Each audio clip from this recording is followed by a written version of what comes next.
Ladies and gentlemen, we present the Navy Lark with our 3 stars, Stephen Murray, John Pertwee and Leslie Phillips.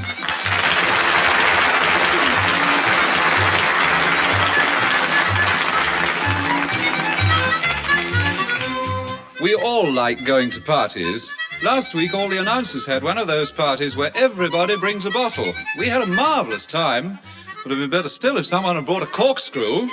However, it did save me from the morning after state that the island draft are suffering today.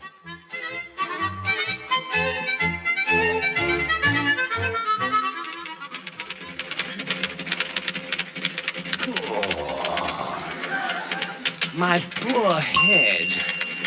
Little men with red-hot needles. Never again. Heather.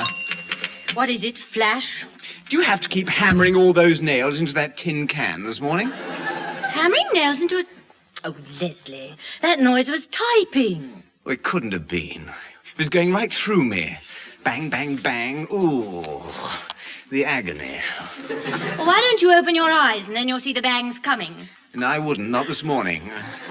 Visibility is very poor. Well, it jolly well serves you right. You know, you shouldn't go to wardroom parties. It's a big man's work. I know. I got a big man's hangover this morning. I wish he'd come and collect it. Well, I must say I'm a bit delicate myself this morning. Ooh, that party wasn't over till 4 o'clock. Yes, I'd rather not talk about it, if you don't mind. Well, you can't very well. You left us about 1. No, I didn't. I was there until the end. I didn't say you went about 1. I just said that you were no longer with us. I'm still not. If there's anybody here, good morning. I suppose. Oh, dear, another of them. Good morning, sir. All right, Heather, all right. No need to shout. But I wasn't. Oh, yes, you were, Heather. You were yelling like mad. I don't know why you're both so fragile. You got plenty of exercise last night. We did? I don't remember that. Or would you like me to refresh your memories a little?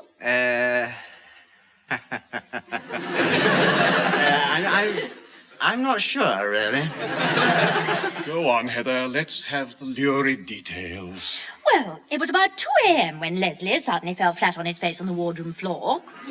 And... Well, the room was going round a bit, so I was holding the carpet down. Jolly decent of you. No, not at all, sir. But it was the next move that the Admiral particularly enjoyed. Oh, Lord, yes. Forgotten he was there. No, I hadn't. He made that rot gut punch of his again. Cool. Oh, so he did. Something appropriate for the jet age, he said. That's right, sir. It blows your flaming head off. Well, it certainly got you two going. What, both of us? Oh, yes, you two were great pals. From your carpet-saving position, Mr. Murray lifted your legs and pushed you round on your hands. And as you went, you kept shouting, "Look, chaps, we found a wheelbarrow."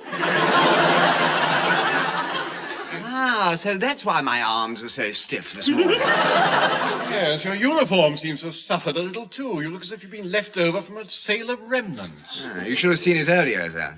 It was covered in mud. I wonder where that came from. Well, perhaps you had to hold the path down on your way to your billet. Ah, yes, it was slipping about a bit. Well, I'll have it nailed down next time. Don't you worry, sir. There isn't going to be a next time. It's big man's work. And I've only got a little man's head. You're lucky. My bonds feels as big as a gasworks. Well, you're both safe for a bit, because I gather the Admiral's jet-age punch did the bar supplies in completely, and the only thing left was tonic water. Oh, good gracious. I'll have a word with the chief and get his relative to fly an extra lot in from Jersey straight away, sir. I could do with the hair of a dog right now. Oh, so could I. Hope Pertwee's relative can manage an extra lot. We don't want to buy it locally and pay duty on it after all these years, do we? I mean, that way, gin must cost at least £1 a bottle. Scotch is about... Do you think we could talk about something else, sir? Like, coffee, for instance. Coffee. Heather, do you think you could... Oh, certainly. Who's for a mid-morning donut? Or I could manage you a couple of fish paste sandwiches. Mr. Phillips. Sir? Let's go out for coffee. Quick! Yeah, after you, sir.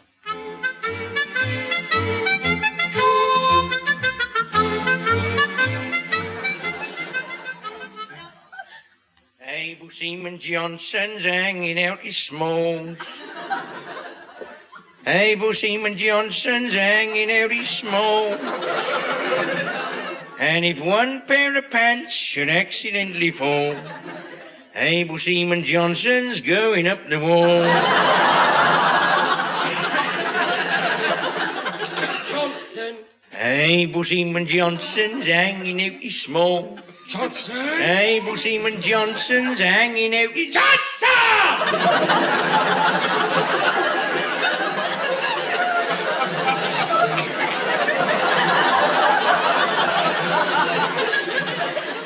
Yes, Chief? Cork up, you sagging Sinatra. What's the matter with you? I'm trying to have a kip here. Having a kip in the middle of the day? Why? Yeah, so I didn't have one in the middle of the night, that's why. I didn't know you suffered from insomnia minimum. I don't suffer from insomnia minimum. I was woke up by a couple of raving nuts playing wheelbarrows. Well, it wasn't me and Ginger this time. He's in the sick bay with a stuffed-up hooter.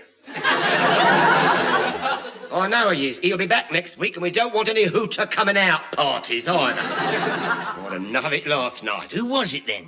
No names, no pat, young Johnson. It was number one of Mr. Phillips. Oh, well, I'm glad you didn't tell me anyway.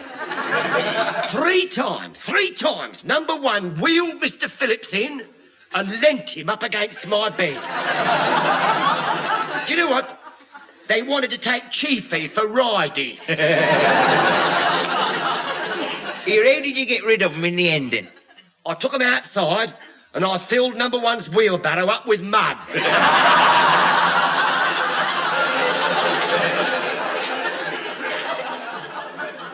Oh, yeah. I thought Mr. Phillips' uniform looked a bit rough this morning.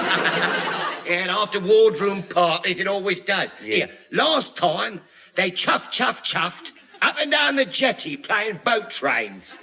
What happened? Puffer Phillips missed the buffers and fell in the sea. Well, at least that game didn't wake you up, did it? Oh, yes, it did. They kept popping into my bunk, trying to sell me a cheap day return to Calais. Hello? Store's closed. If it's urgent, borrow a pair, but keep your thieving hands off mine. No, Chief, no, it's me, Sub-Lieutenant Wheelbarrow. Hey? Sub-Lieutenant Hangover. Oh. I mean, Puffer Phillips. Yeah. All right, sir, all right. I know who it is. Front wheel down a bit. Oh, Lord, we disturbed you as well, did we? Yeah, I was on your list of social visits last night, so yeah. According to the right rocket I've just had, so is the local vicar. Cool. Stone me. Oh, I bet you went down well with him. He never did have much of a sense of humour. He's got none at all this morning. Not since he found a pile of mud tipped on his doorstep. What was that, sir? It's funny that I wonder who loaded me up with mud. Yes, I wonder.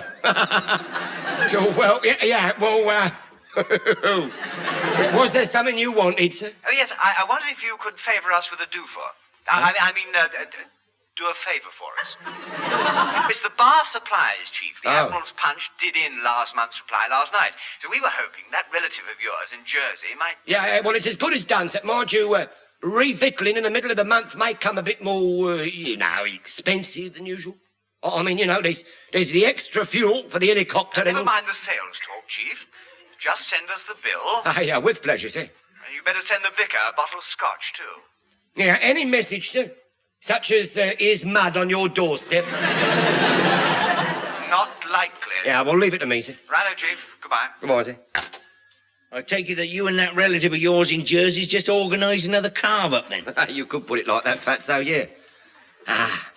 The best day's work I ever did, that was. What was? Giving the Admiral the recipe for that punch, of course. Every time he makes it, my relative and I cop an extra order. I suppose you want me to get through to the control tower at Jersey then for you? No, not today, Johnson. No. As soon as I heard about the wardroom party yesterday, I phoned the order through straight away. You'll be landing here with it this afternoon. Who is it? Able Seaman Goldstein, Chief. Give the password. I don't want anything. Well, Taffy, what's your trouble? I'm being put upon immoderate, that's what, Chief. Nobody else ever cops jetty guard duty except me, and I'm sick and tired of the view. Well, what do you want me to do about it? Have the jetty move? Oh, hardly. Mr. Phillips' navigation does that with monotonous regularity. And no matter which way he bashes it, I still end up looking at dirty water. Well, I'll have to find another little job for you then, shan't I? You couldn't find me a day off instead, I suppose. You're forgetting who you're talking to, aren't you, Taffy? Chief Petty Officer Pertwee don't give you a day off, he sells you one. All right, that'll do. Chatter fatty. What? Well, I think I'll get back on jetty guard. I thought you wanted to change. I do, but I doubt if I can afford it. Yeah, well, it so happens that I could do with a bit of extra hard help in the stores today, now I come to think of it. Yeah, things ever got a bit out of hand. Look at the place, it's in muck order here. Yeah, I noticed that. What's been going on? A wheelbarrow race, for one thing. Yeah, I'll tell you what, look, give Fatso an hand straightening the place up, will you, Duff? Aren't you going to get him to sign the Official Secrets Act first? I solemnly swear not to put the squeak in about the scrounging that's going on. Yeah, all right. Taffy was sworn in on the first day he was drafted to the island, don't you worry. Now, look, first of all, I want you to shift this crate down here. Oh! Hey! Here. Cool! I've got him! Well, don't give him to me. What's the matter? What's the matter? I'm stuck. That's what's the matter. I've got an attack of the twinging screws. Oh, what a shame. Lumbago, that's what it is, Yeah. you know. My old da used to get it terrible, regulated. Now, this is where it hurts, right there, isn't it? Oh! Now, iron up, you Welsh twit. Right there, that's it. That's all. Bent in half for days at a time he was. Best laugh he ever had. Oh, it's agony. Agony. I can't move an inch. No, nor could he. Happened in the High Street once, you know. Caused a terrible commotion, it did. Go on. Why? Well, everybody collected round him, trying to see what he dropped and couldn't find. All right. Yeah, never mind about when did you last see your father. Go and get the MO quick. Oh, I'll go. Here, how do I look, Taffy? Well, let's have a look. Oh, well, if you're going to fetch the MO, man, you'd better put your best uniform on, you know. Oh, yes, it won't take me long to change. No. Half an hour should do it, shouldn't it? Don't you dare, you tubby tortoise. Come on, get going. It's urgent. Cool. Johnson, don't forget to polish the old shoes up a bit, you know. Oh, yeah. Very fussy about that he is, you know. Yeah, now, where did I put that polish? Johnson, get on with Oh, it. perhaps I'd better have another shave, too, you know. I'm Oh, yes, blue. very advisable, I'd say. Johnson, if you don't get mobile, I'll have the MO put you on a diet again. I've gone. All right, you Welsh mountain goat. What's the giggle then? I was just thinking, Chief, if the MO can't straighten you up, we'll just have to chuck a cloth over you, and you can finish out your time as an occasional table, can't you?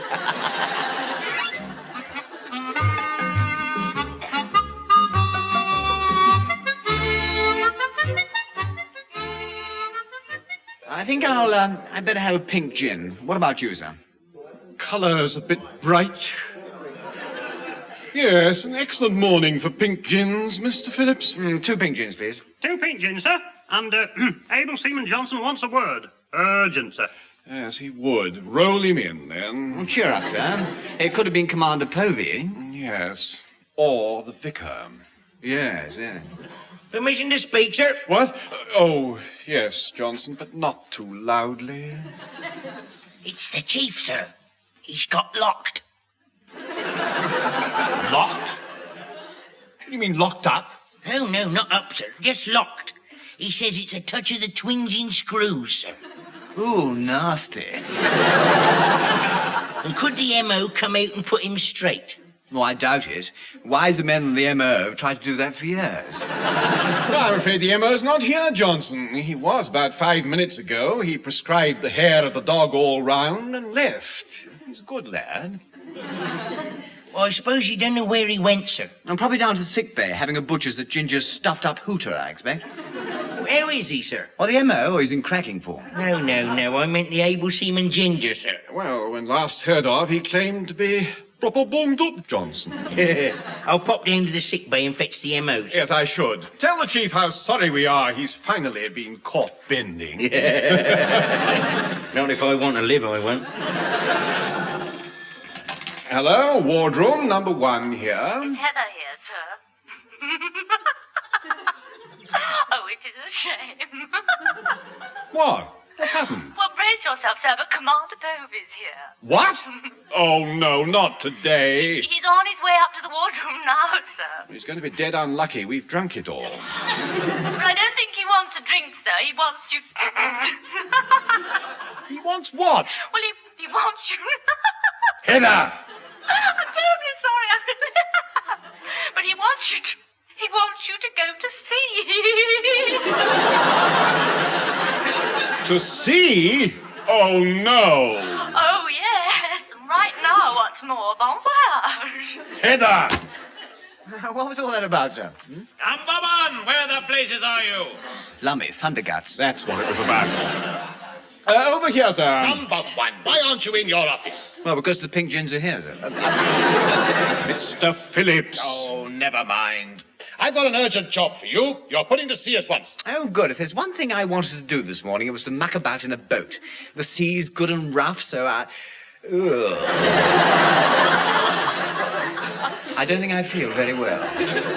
Couldn't it wait until tomorrow, sir? We had a party No, it last... something well couldn't wait. During the rough weather last night, one of the marker boys at Portsmouth broke loose and got carried away on the tide. We got pretty carried away ourselves, actually. Yes, in wheelbarrows, I gather. That's right, sir. You see, we had a race. Oh. Who told you? I had an irate phone call from the vicar. Oh, dear. However, first things first, you'll sail in Troutbridge at once and pick up that marker boy. If she's left much longer, she'll be drifting about in the shipping lanes. Oh, well, very well, sir. Unfortunately, we're a bit short-handed. Yes, Ginger's got a bunged-up hooter, and the chief's got a touch of the twinging screws. Bunged up hooter? Twinging screws?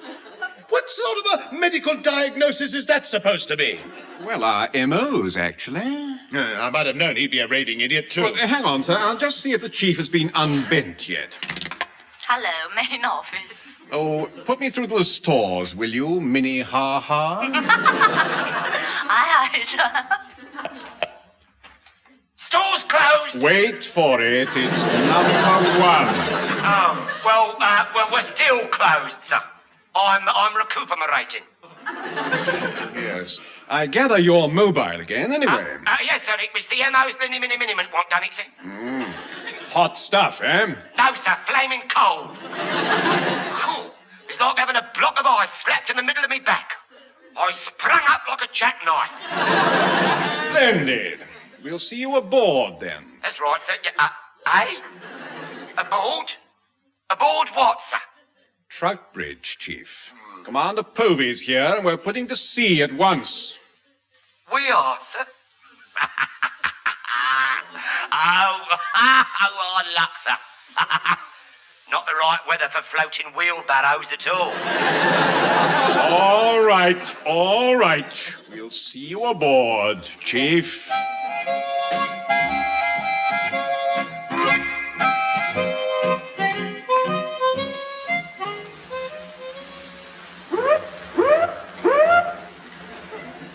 Shoo! Now, Mr. Phillips, Yes, Chief? there's no need to blow that thing at the little seagulls. They'll flutter off on their own.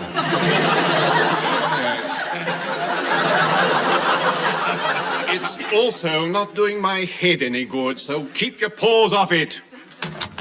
Well, number 1, any sign of the marker boy yet? Not so far, sir. Well, it's got to be found. It's a danger to shipping. Even more dangerous than you lot are, and that's saying something.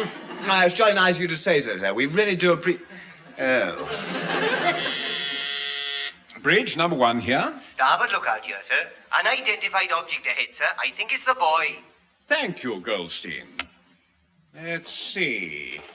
Yes, that looks like it. You see it, sir? Yes, of course I can see it. Now get alongside, Mr. Phillips. Aye, sir. Aye. Left hand down a bit, Chief. Left hand down a minute. Yeah! Ooh! Ah! Ooh! I've got him again! I've got him again! The twinging screws! What on earth? Straighten her up. Do me a favour, sir. How can I straighten her up when I can't even straighten myself up? What? Oh, good heavens, Pertwee. What are you doing down like that? Have you lost something? It's the twinging screws, sir. The demon struck again. Well, let go the wheel. We're going round and round in ever-decreasing circles. If we're not careful, something impossible's going to happen at any moment. Well, how can I let go, sir? How can I let go? If I do, I'll go flat on me puss. Do something, you idiots. Get him off the wheel. Ah, keep off! Keep off! Keep off me grass, you amateur Florence Nightingale. Oh, get out of it. Go on. Oh, the agony. What agony.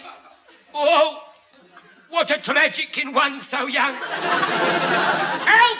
Oh, stand by Harley Street. Pertwee's fallen in half. That's enough, Chief. Stretch about us, over the lads. Chief, will you be quiet? Yeah, I say, old fruits, what's going on? Well, that's all we needed, the captain.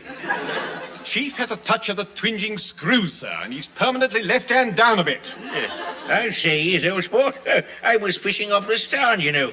Jolly disconcerting going round and round like this. Makes a chap dizzy. Sort him out quickly, will you, old socks? I'm after a big fella.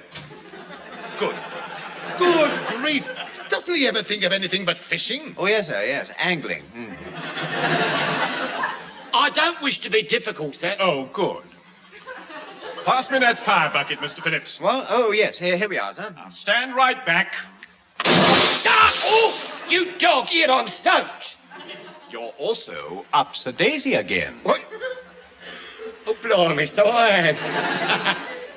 How did that happen? Oh, it's the same treatment as the MO's Liniment, Chief. But messier. I see what you mean, sir. Oh, boy. Stone me, my back's freezing. Well, as long as you freeze up and not down, you're all right. All we got to panic about now is the pneumonia. Well, number one, if you've quite finished, perhaps we could pick up that boy. By all means, sir, but do you think we should in these seas? Getting alongside it in this stuff is a bigger risk than I like. Yes. Of course, if you'd like to take the responsibility, we'd be only too No. willing. Well, we'd better try and sink it with the Beauforts. Oh, I've always wanted to fire them.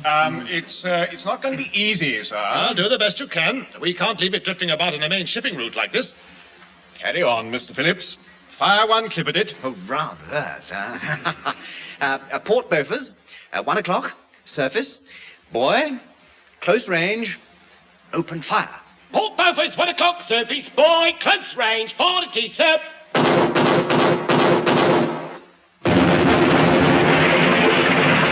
Everybody down!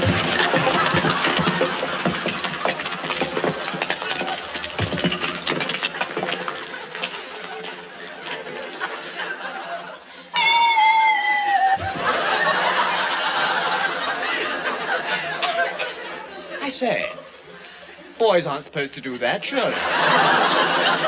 You blithering idiot! It wasn't a boy. Oh, thank heavens for little girls.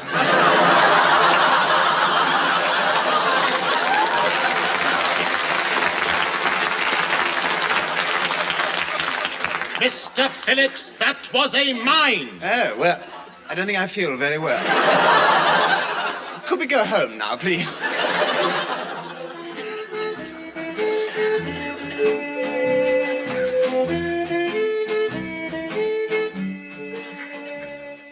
What's more, number one, I intend to visit the vicar before I go back to Pompey and get a written complaint so I can forward it to Admiralty. Well, I don't think he'll be in, sir. It's the Needlewomen's Guild on... Then I'll wait for him. Oh, I was afraid you might. Excuse me, sir. The jetty guard has just reported a marker boy has been washed ashore. Oh, really? Well, in a manner of speaking, I suppose you could say we got that back for you, sir. Bah! You'll be hearing from me in due course. Yeah, well, now that Commander Povey's gone, sir, Who's for a game of wheelbarrows? Oh, rather. Bags I'm the wheeler, not the barrow, because, Oh. No, thanks. Do any of you know which way Commander Povey's gone? No, Heather, why? Well, I hope he's not going anywhere near the wardroom, or he may fall over them. Fall over what, Heather? Well, you should know. You ordered them. Hey? Oh, blimey. The helicopter from Jersey. Well, came and went hours ago. And outside the wardroom are crates and crates of bottles, all marked export only. Oh, dear. Oh, lummy. Oh, blimey, we're sunk. Oh, cheer up, Chief. Perhaps Commander Povey's gone the other way. Number one. And then again. What the blazes is in those crates? Perhaps he hasn't. I said, what is in those crates? Crates. Yes. Oh, the crates! Oh, yeah, the crate. It's liniment. That's what it liniment. Vital supplies to combat the twinging screws. No ministering angel shall be without it, sir.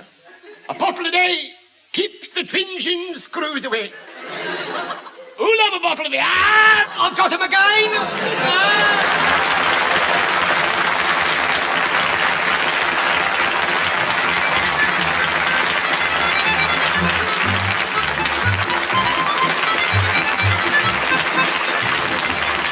And that was Stephen Murray, John Pertwee and Leslie Phillips working their passage in the Navy Lark, written by Laurie Wyman.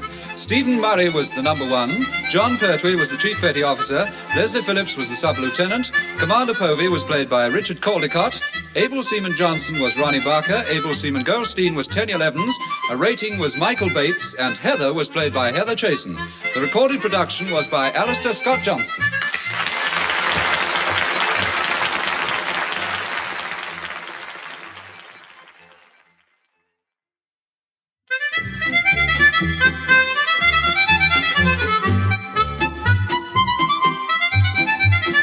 Ladies and gentlemen, we present the Navy Lark with our 3 stars, John Pertwee, Leslie Phillips and Stephen Murray.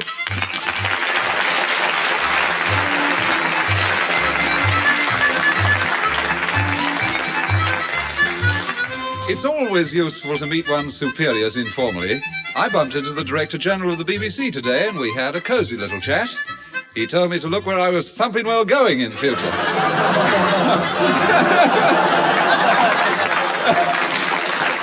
However, when Lieutenant Commander Staunton and the Admiral meet, nobody knows where either of them are going. Now, look here, Povey, old fruit. Are you sure you wouldn't rather go in and see him on your Todd? Quite sure, Lieutenant Commander Staunton. The Admiral has requested both of us to meet him in his office, so that's the end of the matter. Yeah, probably be the end of me as well. He doesn't fish, you know. Oh, never get on with chaps that don't fish. Really? No, difficult sort of coves to get on with, always they are. Do you fish at all, Povey? No. Well, there you are, you see. Prove me wrong. Excuse me, gentlemen. What? The Admiral will see you now. Ah, at last. I suppose you don't happen to know what it's about? Working at Admiralty, sir. I never know what anything's about. Oh, well, that makes 2 of us. Oh, come in! Don't batter me door down! Oh, dear, what a pity he's out. Never mind. Come on, Povey. We'll see him some other week. Oh, no, we won't. After you, Staunton. Oh, it's you two chaps. Well, come in for Pete's sake. There's a draft. Certainly, sir. Now then, I want the piano delivered by tomorrow at the latest. Piano, sir? But... No buts. Just get the thing in your van and get it there. Well, nice of you to call. Can't stop now. I'm expecting Staunton and Povey. But I'm Commander Povey, and this is Lieutenant Commander Staunton. Yeah. Oh, you know them, do you? No, we are them, old fruit. It's us, you see. Oh, met him on a bus, I see. No, sir, we are Povey and Staunton. Don't be ridiculous. You can't be. You're the removal men. Look, Povey, I've got an idea here. Let's begin again. I'll have a go this time. How do you do, sir? The name is Staunton. Do you fish at all? Oh, yes, so we did. Did what, old socks? Met at the festival hall. You two moved the piano, didn't you? Oh, yes, I remember now, yes. Is it going all right still? Must be due for a retread by now, I think. This is ludicrous, completely ludicrous. Meet me at Ludgate Circus, what on earth for? We're all here. Now then, I'm having us all of at home this weekend. Where, sir? Well, at home, of course, you fool. Now, you know my place in Sussex, don't you, Povey? No, sir. Good, you can lead the way. Now, I want all the officers of the Island Draft to come over for the weekend. Sort of celebration, you know. 50 years in the service. Really? Oh, good gracious. What service was that, old top? Reef, may I be one of the many to congratulate you, sir, and say how pleased, no, honoured we shall be to accept your magnificent invitation. Do stop waffling, Povey. You might at least have thanked the chap. But some of the other lads here have given me a present, you know. A flaming great punch bowl. I thought we ought to launch it in style, get the dust out of it, you know. Oh, but do you think that's wise, sir? Bring your wife, of course you can, Povey. I'd love to meet the little woman. Oh, no, I didn't mean... And bang goes your weekend, Povey.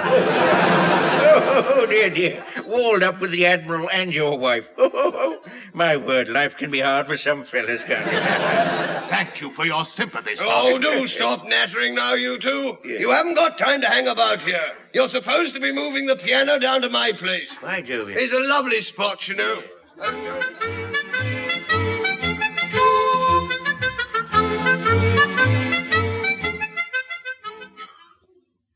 Cool. Lummy. A whole weekend at the Admiral's place. Oh, cheer up, Mr. Phillips. I could always leave you here as duty officer. Not all on my own? Oh, no, thanks. I might get lonely and start talking to myself. Well, if you did, you'd never understand a word. Will you arrange transport to the Admiral's place, number one? Yeah, I'll get Chief Petty Officer Pertwee onto it right away, sir. Well, in that case, we shall probably all have to walk there. Oh, well, be it on your own head. Yeah, we're more likely to be on our own feet, surely. The day you lot stand on your own feet, I'll quit the service. You shouldn't encourage us, you know. What? I mean, you leave the transport to us, sir. We'll do you want us to pick you up, sir? Well, naturally. I shall be waiting for you at Portsmouth Harbour. Oh, that's hardly a novelty. You usually are. Certainly, sir. Certainly. Just leave it with us, sir. With reluctance, the utmost reluctance, number one, I shall have to. Goodbye. You know, that's what I like. Mm-hmm. Blind confidence. Well, let's be fair. Every time we've taken him anywhere, he's always had to walk back.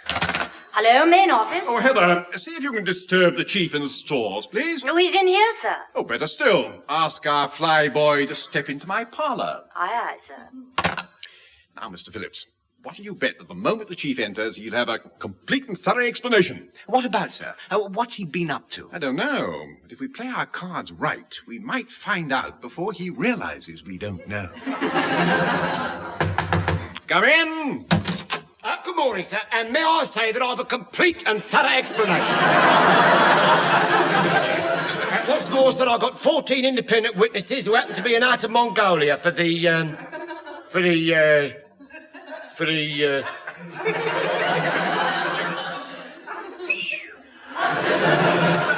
Well, go on, Chief. No, sir, the defence rests.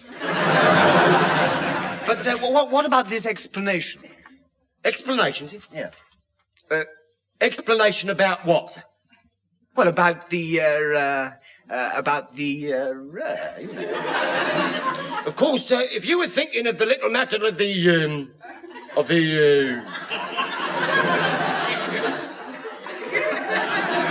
Yes, I was, yes. Well, in a case like that, sir, no explanations are needed, surely.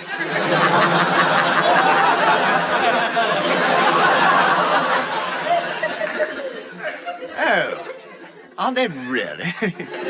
No, sir, no. No, sir, no. Never, never, never. No, no. Pity. May as well admit defeat, Mr. Phillips. We Yes, shall sir. never know what he thought we'd copped him at now. Better luck next time, sir. What one needs with you, Chief, isn't luck. It's someone to put the squeak in. Now then, we've been invited to spend the weekend with the Admiral. Oh, it's not exactly been your day, has it, sir? No. However, will you see the transport for the captain, Mr. Phillips, and myself, and Commander Povey and his wife? Commander Povey and his wife? Ha! Blimey, it's not been his day either, is it? That's all right, so you leave it to me. And just this once, Chief, could we go in something that we don't all have to get out of push? Yes, something not owned by your Uncle Ebenezer, for instance. Oh, well, it's rather short notice, sir. And I know that Nunky happens to have a very luxurious... No. No? No. Oh.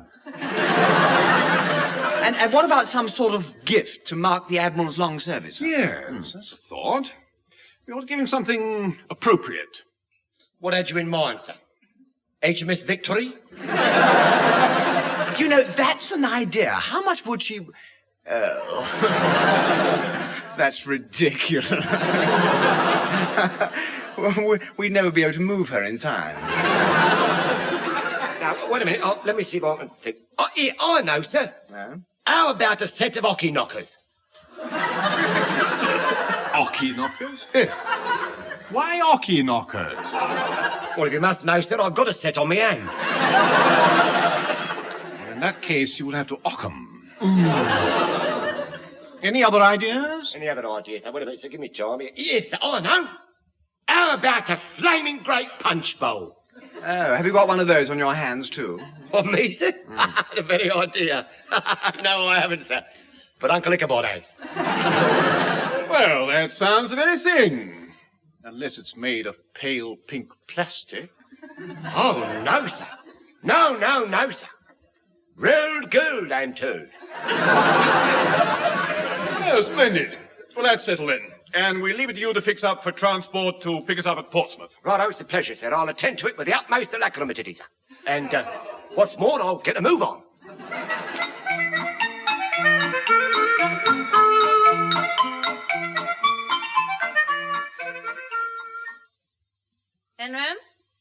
Henry, how much longer are we going to have to wait on this harbour wall for your little friends? Little friends? That slovenly shower from the island aren't my... Henry, language. I'm sorry, my love, but... Just because you're a jolly jack, there's no need to be coarse. No, my love. And whilst we're on the subject, we may be going to the Admiral's party, but this time we don't want one of your recitations. But supposing he asks me, my love? And I don't care if he goes down on his bended knees. I'm not sitting through 85 verses of smut again. Oh, my goodness. No, perhaps it's your little friends now. About time, too.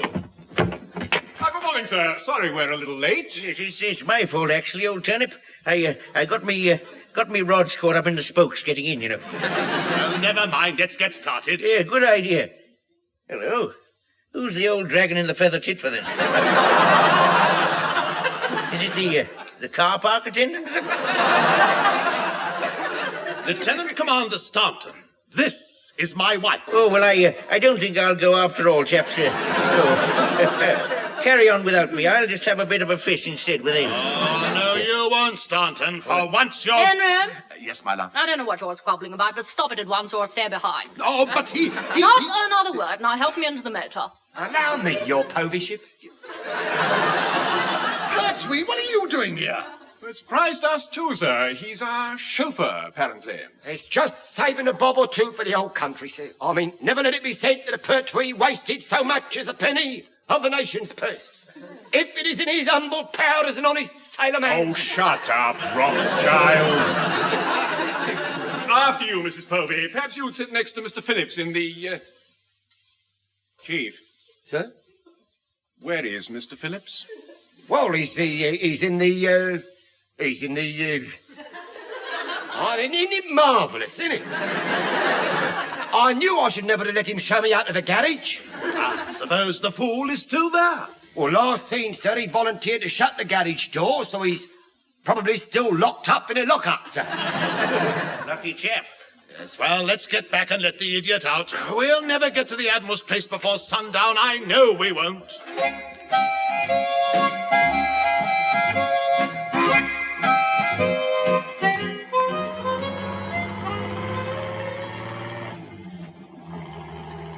Well, it's a simple mistake, sir. I mean, it could have happened to anybody. How was I to know the garage only opened from the outside? Well, at least we're well on our way now. Yes. I can't believe that we're actually traveling in something that has proper wheels, an engine that goes, and doesn't belong to Nunky. If it has wheels and an engine that goes, it couldn't belong to him, sir. Henry, Yes, my love? admire the countryside.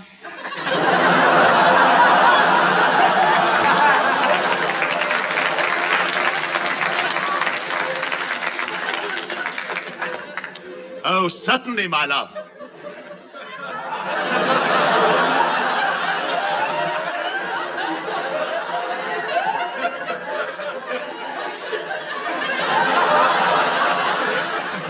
Magnificent. Ah, yes, a real bit of old England. This royal throne of kings, this sceptred isle, this precious jewel set in the silvery sea. I say, that's jolly good, old fruit. Did you write that at all? No, I read it on the bathroom wall in Hathaway's cottage.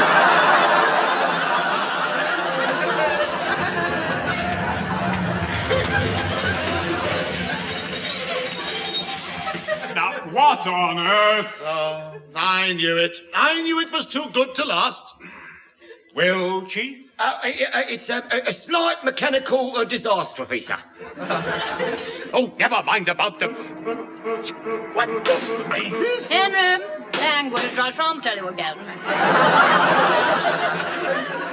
Ah, the penny drops. That wouldn't by any chance be Uncle Ebenezer's bus that's rattling towards us in a handsome shower of nuts and bolts, would it? No, sir. Not his bus. No, it's a pure blind 32-seater coincidence, sir. And if I may say so, a stroke of providential, sir.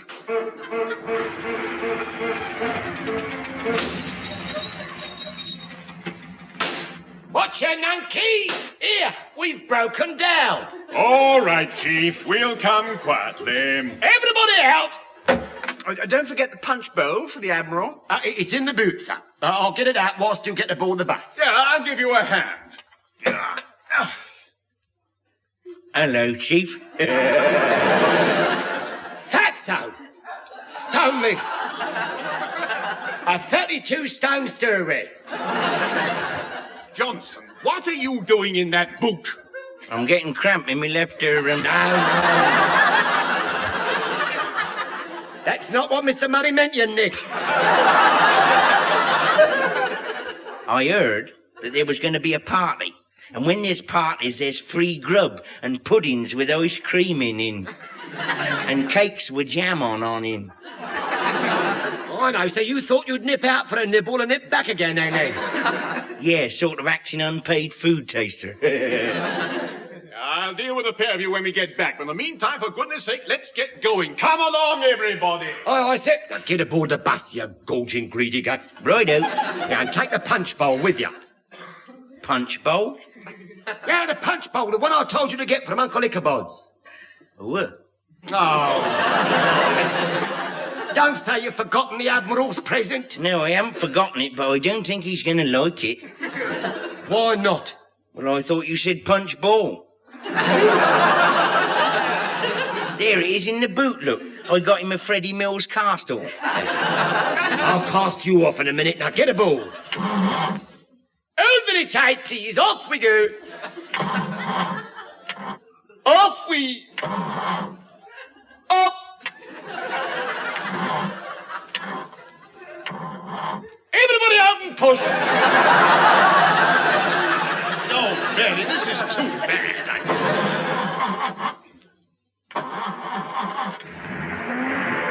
Panic's over. We're off.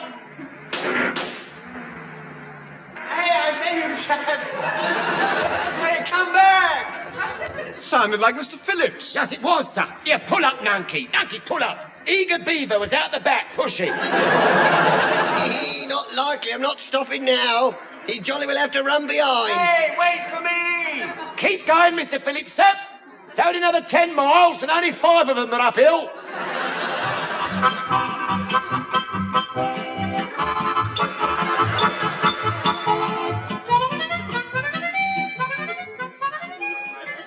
Lovely party, Mr. Phillips. I wouldn't know, sir. I'm still trying to get my breath back. I must say you kept up jolly well. I didn't have any choice, sir. When I got alongside, Pertwee grabbed my tie and wouldn't let go. Oh, not a bit of it, not a bit of it. Nice of you to come. Who the blazes are you, anyway? Frobisher, sir. Frobisher, eh? Well, shove off, Frobisher. You're standing on me foot. Heads down, here comes the Admiral again. Oh, do get out of a chap's way, some of you. I say, where do they find all these ghastly women? Madam to swords? Lummy, I forgot to tell Pertwee to bring in the punch bowl, sir. I suppose now is as good a time as any to give the Admiral his punch bowl, sir? Yes. Oh, hello, you chaps. Nice of you to come. Well, come and have some punch out of me new bowl. You're new, but we haven't... Chaps at the Admiralty clubbed together and gave it to me. There, isn't she a beauty? All right, Admiral, I hadn't noticed you'd noticed. Not you, woman, the punch bowl. Well, come to think of it, you're both the same shape. Well, help yourself to the grog. Everybody else has. Oh, do get out of me way. Excuse me. What? I was looking for Oh, well, find it then. Look, there's one. Well, sir, who do we know who wants a roll girl punch bowl? Well, not the Admiral for a start. Now what do we do? Oh, let's have some of the punch and think about it, sir. Good idea.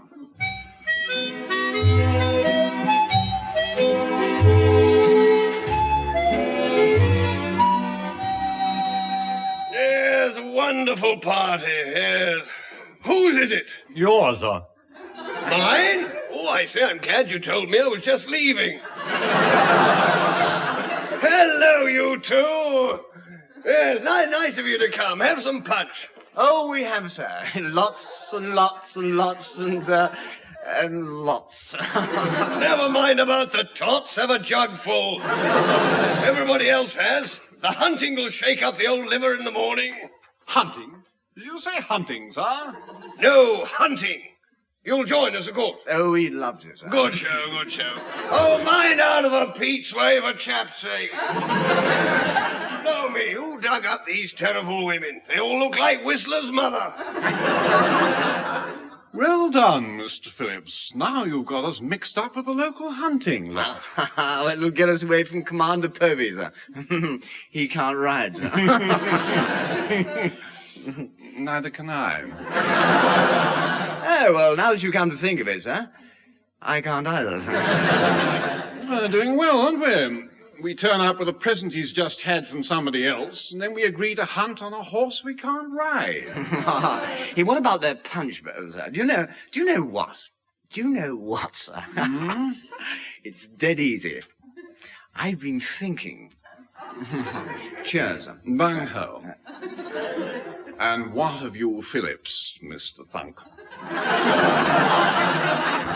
That doesn't sound quite right, sir. No? No. It was jolly marvelous when it left me.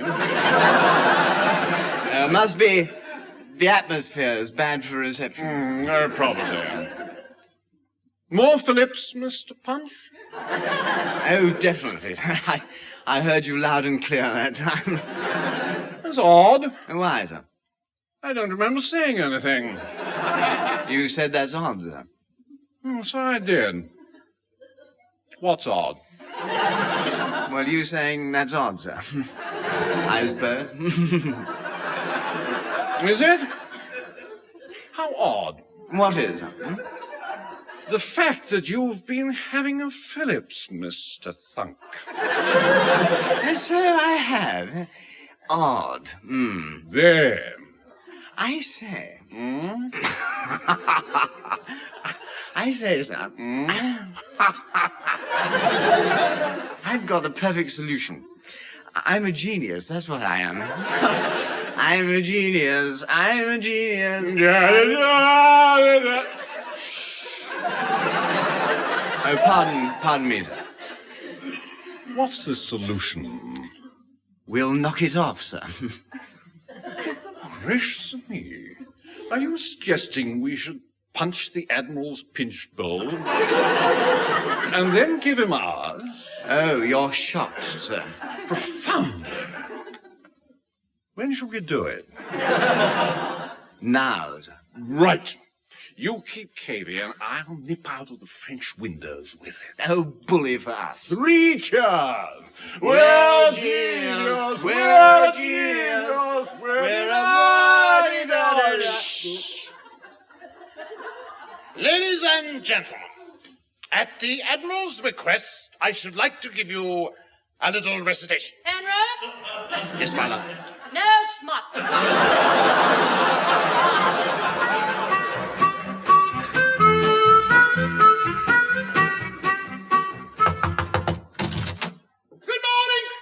Wakey! Rise and shine, the sun'll wash your eyeballs out. Wakey! Good morning, Mr. Phillips, sir. What? Wakey, sir. Oh. Good morning, Rise. Good morning, Mr. Murray, sir. Wakey.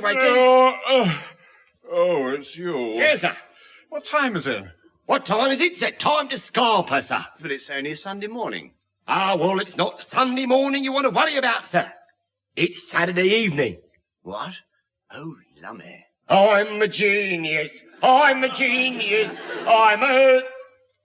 living doll. Yes, all right. We remember. Ah, well, congratulations, sir. Do you also happen to remember what you did with the Admiral's punch bowl? Oh, dear. Oh, lummy. Don't worry, sir. It's been found. Yes, we know where we put it. Down in the kennel, sir, with the bow wows. Oh, well, one night out won't have done it any harm, I suppose. No, sir, but it wasn't empty, sir. I mean, it still had punch in it. Those owls that haven't got hangovers are still half cut.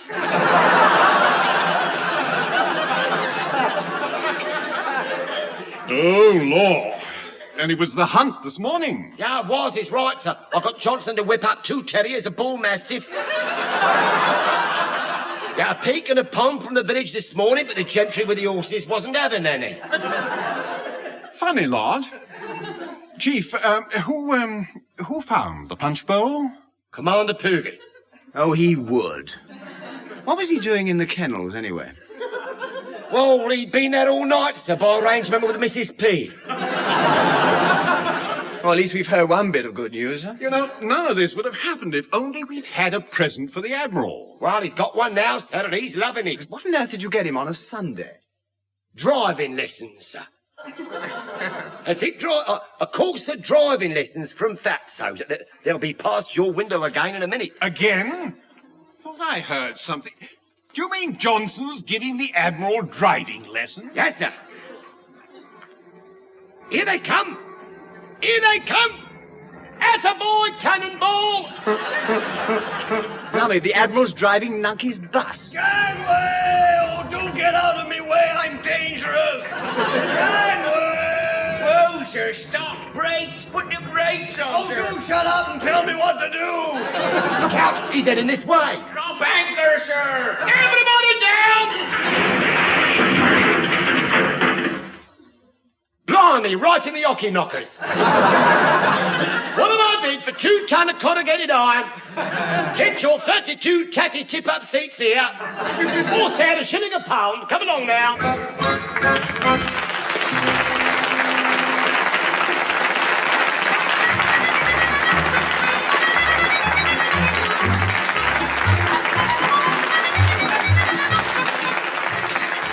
And that was John Pertwee, Leslie Phillips, and Stephen Murray working their passage in the Navy Lark, written by Laurie Wyman. John Pertwee was the Chief Petty Officer, Leslie Phillips was the Sub-Lieutenant, Stephen Murray was the number 1. Commander Povey was played by Richard Caldecott, Mrs. Povey was Heather Chasen, the Admiral was Teniel Evans, Lieutenant Commander Stanton was Ronnie Barker, and a rating, Michael Bates. The recorded production was by Alistair Scott Johnston.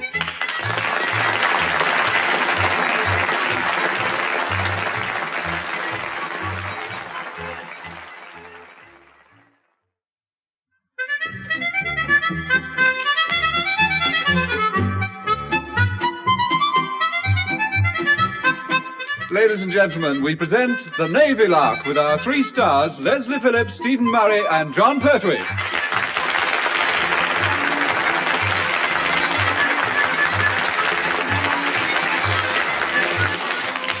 It's nice to get away from routine for a bit. Last week it was the announcer's annual Charabang outing, and we all went to John Snagg's place at Clacton. It's very nice, too. Pie and chips 9pence, and beats me how he makes a profit. Mind you, when our island draft get away for a bit, they always end up a dead loss. Life can be a trying thing for Commander Povey, too.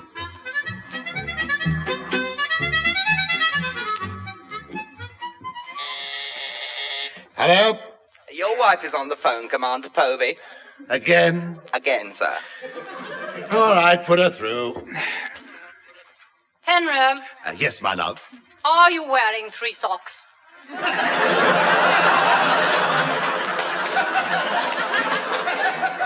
Wearing 3 socks? Well, of course not, my love. Now be quiet. I'm doing the washing and I've got an odd sock. What have you done with the other one? Well, how should I know? Does it matter? Matter. Henry Povey. That sock is one of a pair my dear mother gave you. I'll ring the local police at once, my love. Now, very well, Henry, have your little joke. But I shall tell Mother what you said about her gift when I see her. She'll tame you. You know, no, my love. Hello, don't ring up. No, bother. Now the old faggot will be staying with us for months. Hello? I've gone out. No, it's not Mrs. P this time, sir. It's a gent from the Foreign Office to see you, sir. See me? Yeah, I guess the Admiral dumped him on us, sir. He would. Oh, very well. Show him in. Yeah. How do you do, old chap? My name's Jimson Whittaker Smudgley Smythe. Diplomatic service, you know. Really? Rather, had to be with a name like Jimson Whittaker Smudgley Smythe. What? Quite. We've got rather a ticklish job. For you chaps. I had a word with the Admiral, and he suggested that the draft on the island were the very fellows for it. Did he? Well, if the job isn't ticklish now, it will be by the time they've tackled it. What is it exactly? A top secret, old boy. We've got someone who's got out from the, you know where? No, I don't. Oh, good show, far that you didn't. Can't be too careful, you know. Anyway, this person's got out from I know where, and is to be picked up from France. I see. In that case, I'd better sail with them, or this person is liable to be shipped back to you know where. But I don't. Oh, jolly sporting. The nice of you.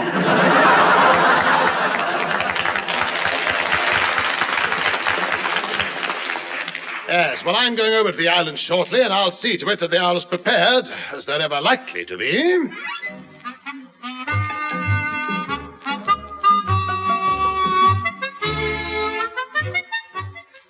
So you see, this is a job which is going to require tact, diplomacy, and complete discretion. Lovely, then why come to us? Believe me, Mr. Phillips, the choice was not mine. Now then, you'll sail for France in the morning. Oh, good show. And I shall be coming with you. Oh, now you spoiled it. This agent will be contacted in a certain cafe and smuggled back aboard Troutbridge. It's absolutely essential that he returns to this country. And there are reasons to believe that there may be attempts to prevent him. I shall go ashore and collect him. Well, fair enough, sir. And whilst you do that, we'll pop into the local Folie Bergère. No, you very well won't. This is not a pleasure cruise. No, of course it isn't, sir. You're coming with us. Exactly. What? Have a care, number one. Remember, if anything goes wrong with this operation, you'll have not only the Admiral, but also the whole of the diplomatic service gunning for you. With all due respect, sir, they'll be pooping a few off at you first, so we'll have time to have... Oh. Mr. Phillips, go and tell the chief we're under sailing orders tomorrow morning. Aye, aye, sir.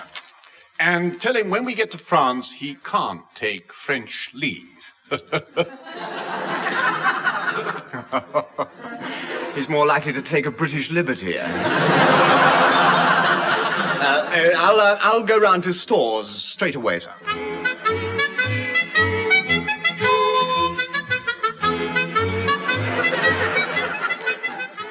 is he? Where is he?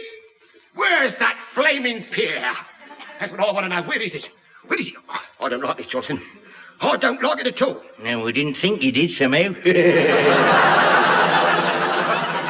All right, that'll do, you playful pudding. If something's gone wrong, and Jonesy's in the putrefaction, that's how he's going to be wallowing about in it too. What's gone wrong then, Chief? What's gone wrong? Yeah, what's gone wrong? It's this month's wine shipment, that's what's gone wrong. Pierre should have landed here with it hours ago. Well, perhaps the Coast Guards nabbed him at last. Of course, if they have got him, he may talk. Eh? Yeah, and if he tells them where he was going and who ordered the wine... He wouldn't. No, he wouldn't. No, not Pierre, he wouldn't. No. Would he? He might. If he does, you know what'll happen, don't you? I've got a fair idea, yeah. Any minute now, a customs bloke will be walking up the path outside these stores. No, Fatso, no, stop it, no. And he'll come right up to the door. No, stop it. Stop it, you're making me go all over doodah. Then he'll stop, and the next thing will be a rat-a-tat-tat on the door. A rat-a-tat-tat? Yeah, a rat-a-tat-tat.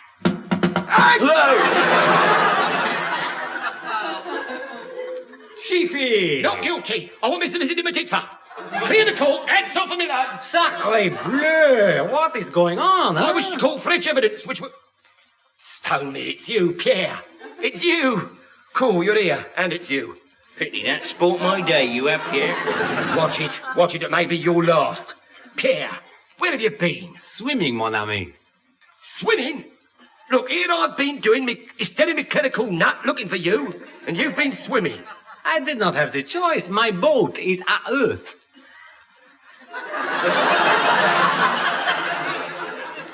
At Earth?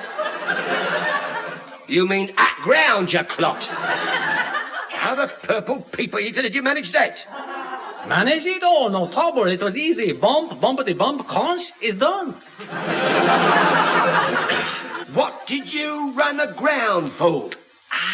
I had to give the launch carrying Monsieur Le Thunderguts the slip. Oh, blimey. Trust him to turn up when he's not wanted? I had to nip into Smuggler's Cove. Smuggler's Cove? But the water's only 6 inches deep there when the tide's out. This I found out also. When a dirty great rock appeared through the bottom of the boat. Stone me, that's torn it. Oui, Chiefy, right down the middle. Now you must borrow some other boat and get me back to France, please, as Mama will worry. Here, I think I'll go out for a bit the back way. Ta-da. Hello, who's coming in the front way? Something in a flat hat and shiny buttons. Oh, is that all? There's no need to... Take cover! Vive la France, Belter! Quick, Pierie, get behind the racks at the back of the stores. Ah, there you are, Chief. Commander Povey's here. We're under sailing orders again. Sailing orders? Mm-hmm. Think what? Me leg! Oh! Oh, me leg! Me leg! It's the twinging screws again! I can't move.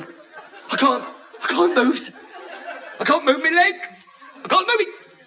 Stretch your matters! Over here, lad! I say, this is awful.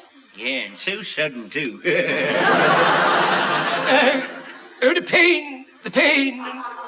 Oh, the irony of it.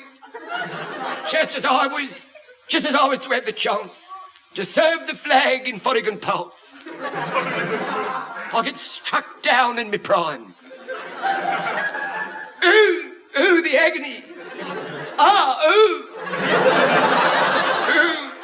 Oh, it's a shame. That it is, sir. An ill-timed disaster, of course. Ah, well, never mind, Chief. We'll just have to go to France without you. Yes, I suppose France.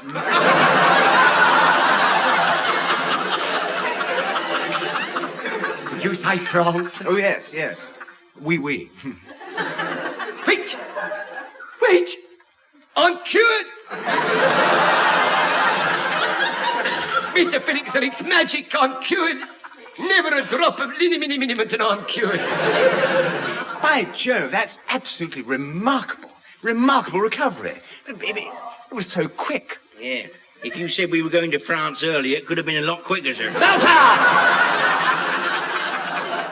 Oh, well, we'll see you aboard after all then, eh, Chief? Ah, yes, you will indeed, sir. You will indeed. I'll have Troutbridge made ready at once, sir. Oh, good man. Incidentally, what are we going to France for, sir? I've got a secret mission at the Folies Bergère. No. That's it. That's it. That's it, yes. It's a secret mission. Oh, secret mission. Yes. What's the matter, Chief? You look, worried. He doesn't know whether to have another attack of the twinging screws or not. Chasen, one more and I'll put a short, sharp stop to your puff, so help me. Well, we'll see you on the bridge in the morning then, eh, Chief? Aye, sir. Look, sir, by the way, could we have some navigation charts aboard this time, sir? I mean, it might save us from doing a prolongated cruise. Yeah, you leave it to me, Chief. All right, Jerry, you can come out now. Ah, merci. I'm getting cramp in my gauche. Yeah. Don't you worry about the cramp in your gauche there, because you're on your way back to La Belle France. By arrangement with Chief Petty Officer Pertwee. At a prize, of course. Oh, I might have known that. But I must get back or Mama will be upset. There will be nobody to do the washing up at her cafe. Oh, well, don't worry. You'll be sloshing about in the suds by tomorrow night.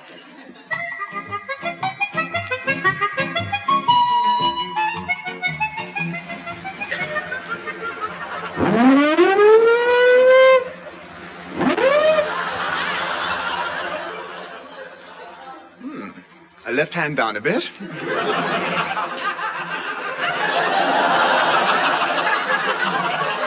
Left hand down a minute, sir. Chief, you better change down. There's a corner coming.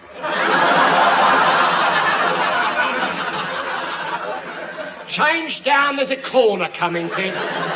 I don't know what you're talking about. I think he means slow ahead both, Chief. Bridge number 1 here. Starboard lookout here, sir. Land ahead. Thank you, Goldstein. We had noticed about 10 minutes ago, actually. Well, it hardly seemed worth reporting, really, you know. Dull and flat sort of stuff. Not a bit like coming to Cardigan Bay now. Beautiful, that is. Yeah, beautiful, possibly, but we're not supposed to be coming into Cardigan Bay. Ah, more's the pity, I say. Just the right time of year, too, sir. Strumblehead now, there's a lovely spot, isn't it? My Aunt Gwyneth got engaged to my Uncle Thomas. My Uncle Thomas, the fish and chips up there, you know. Not that he had much choice, mind. Goldstein, well, he slipped over the edge, you see, and she was holding on to him. If he hadn't asked her there and then, she'd have let go. Goldstein... Oh, no... there's a lovely, that couple. Never a day goes by without their at-it hammer and tongs. Then you see, sir, there's my cousin Rachel Jones. You know, the more I hear of Goldstein's family, the more relieved I am that I don't live next door to any of them. Yes, I know, sir. Murderous lot, Bridge? We were cut off, sir. I was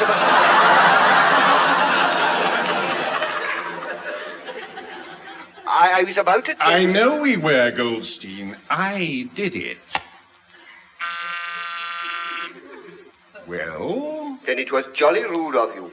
Well, if there's anything ahead in future, I'm going to look behind, sir. Goldstein. Hello, Goldstein. I'm afraid you've had it now, sir. And if they ever get home rule, you'll never get a visa to Cardiff. Bridge. Not that I'm speaking to anyone, but if we don't stop engines in a minute, we'll ram the harbour. What? Oh, good gracious. Mr. Phillips. What's that? What? Lummy. Full ahead. Full ahead, sir. No. Full of star. Full of stars, sir. No. Sideways a bit. Sideways a bit. Yes.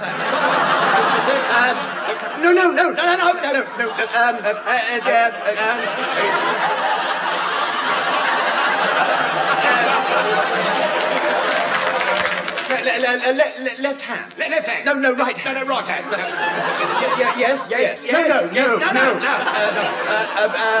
Back a bit. Back a bit? Back a bit? No, to you. To you. To you. No, to me. To you. Who? It's, whoa! Whoa, which is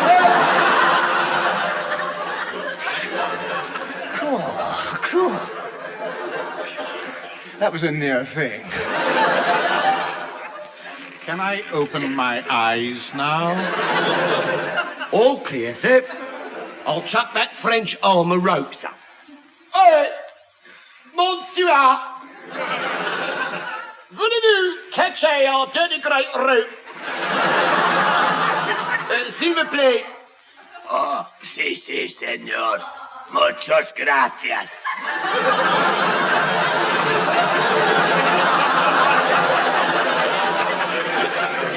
What'd she say? What did he say? I don't know, sir. I think he said, CC, senor, keep off the grass, you asked.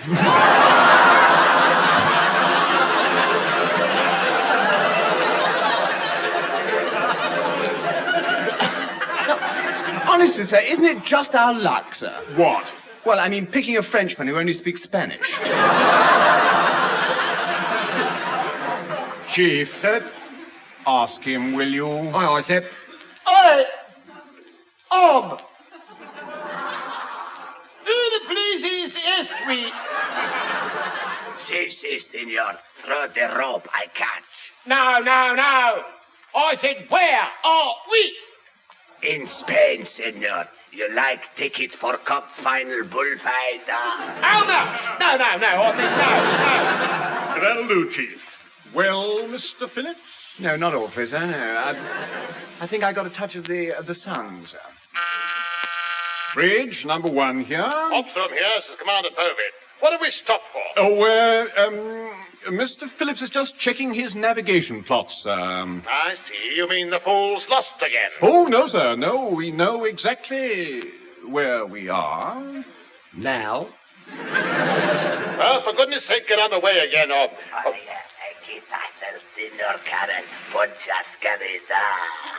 I'll do no such thing. I'm a happily married man.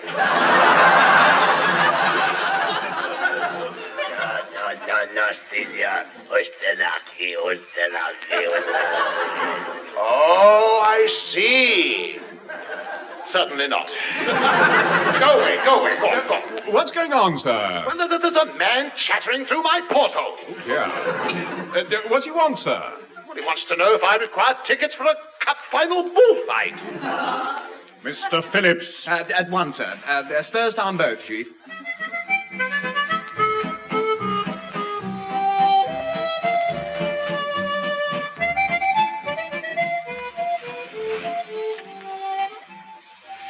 I still can't believe it. Oh, it's true, sir. This is Calais, all right. But I'm going ashore to pick up this agent and try not to be sunk by the time I come back. We'll do our best, sir. How will you know this agent, sir? Well, we have a code, of course. I have to say, welcome home. And then he says, thank you. How did you know I'd been away? Well, how did you, sir? I mean, I'd no idea until you... Oh. For goodness sake, sort him out, number 1. I must get to the rendezvous and see if this agent's turned up yet. Did you have far to go, sir? No, it's in one of these wretched waterfront cafes. I shall probably have to drink the most dreadful cup of tea.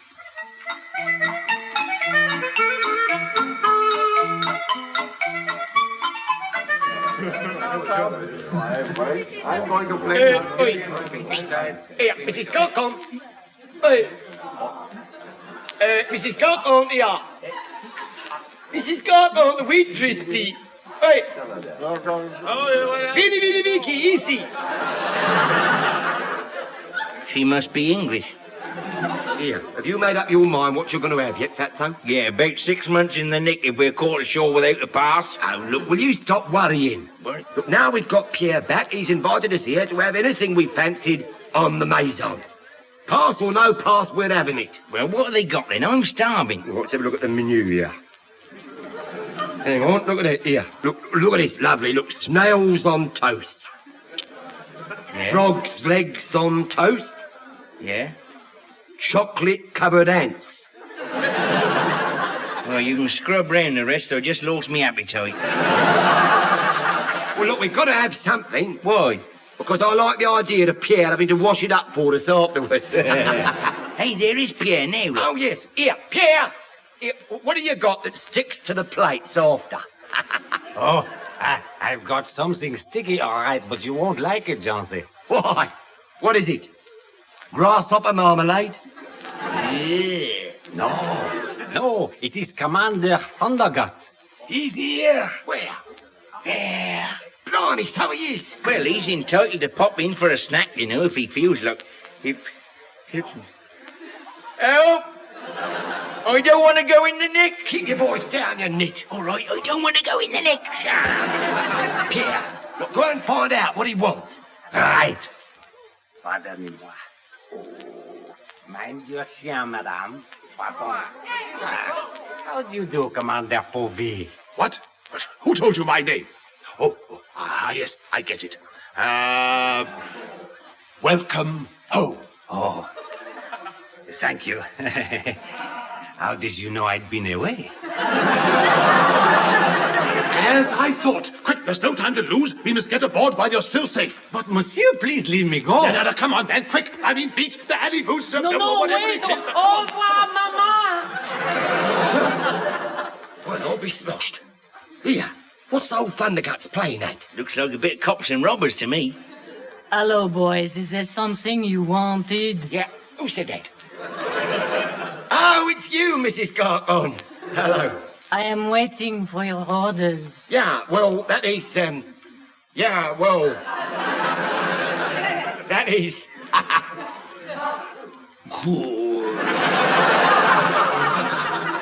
I'll have a cup of tea, please, and another one like you for me.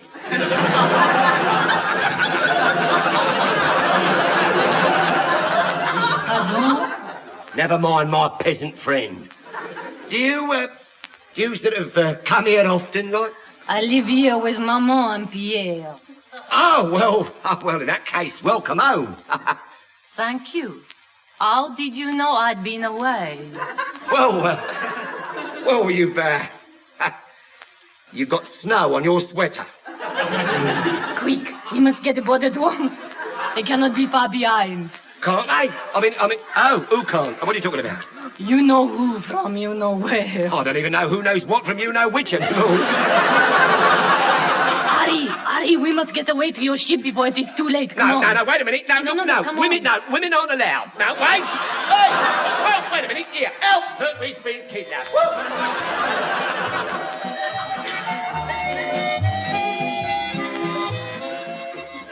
Well, chaps, I do congratulate you on the most delightfully good show.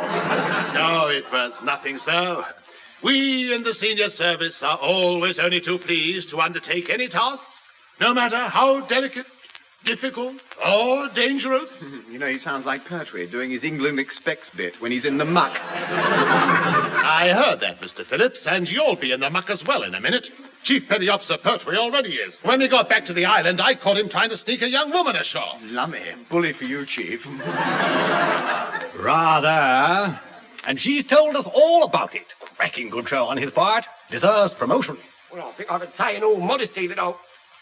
Promotion? Have you gone mad, sir? He's facing a court-martial. Oh, bags and bags of nonsense. He was the one who rescued Fifi for us. Rescued Fifi? Who the blazes is Fifi? Our agent, of course. This man, Pertwee, is officer material if ever I saw it. Amazing initiative. I shall chat to the Admiral about him. Yeah, it's very kind of it. No. It's all right, sir. I'm happy where I am. I'll lose all my profits. No, sir, no. Oh, do be quiet, Pertwee. Now, look here, Smythe. How can your agent be called Fifi? I brought a man back who I thought... No, sir. No, Commander Povey. No, you didn't. Did you? No. Rescuing Fifi was all your idea, sir. You acted as a sort of decoy with Pierre, sir. Didn't you? By George, it looks as if I've been congratulating the wrong chap. So it was all your idea then, Povey? Well, I suppose you could, I hardly like to, modesty forbids. Oh, well done. You must give me all the details. I want to let the Admiral know about this. Oh, well, if the Chief would just remind me of the orders I issued, I shall be only too pleased.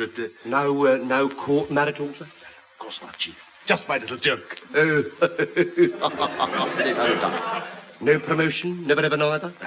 Fascinating to watch the way he does it, isn't it, Mr. Phillips? It's terrifying, sir. I wonder how he'll fiddle it so Pierre gets sent back, carriage paid. Please, sir, just one thing, Commander Povey, sir, before I remind you of those gallant far-seeing instructions that you issued. I thought there would be. Go on. Well, I was just wondering if I might have the use of your launch tomorrow, sir.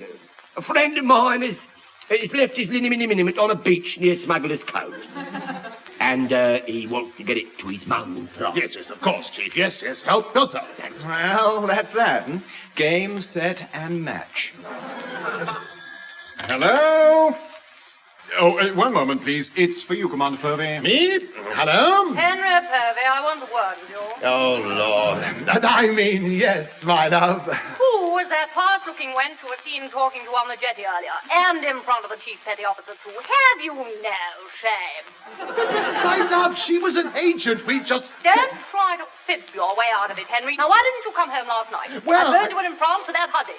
No. I told my dear mother what you said about those very lovely socks you gave you. Dear. Haven't found the other one yet. No, Of course well, you haven't. Well, I don't suppose you even looked. You haven't even tried.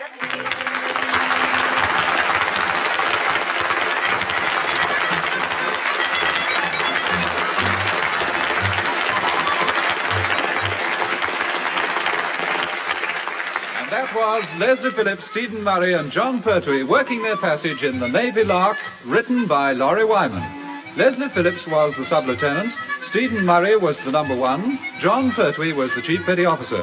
Commander Povey was played by Richard Caldecott, Able Seaman Johnson was Ronnie Barker, Jimson Smudgeless Smythe was Michael Bates, Fifi was Heather Chasen, and Able Seaman Goldstein was played by Teniel Evans. The recorded production was by Alistair Scott Johnston.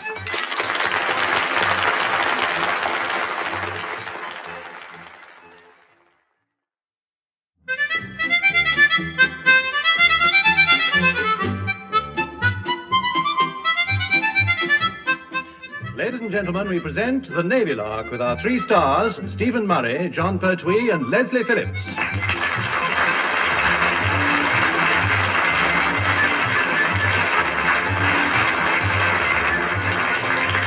Do you ever get one of those days when nothing goes right? I had one recently.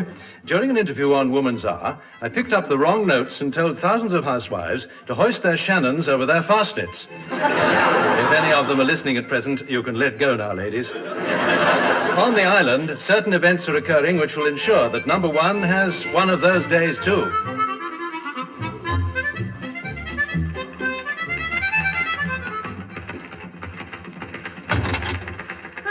Good morning, Heather.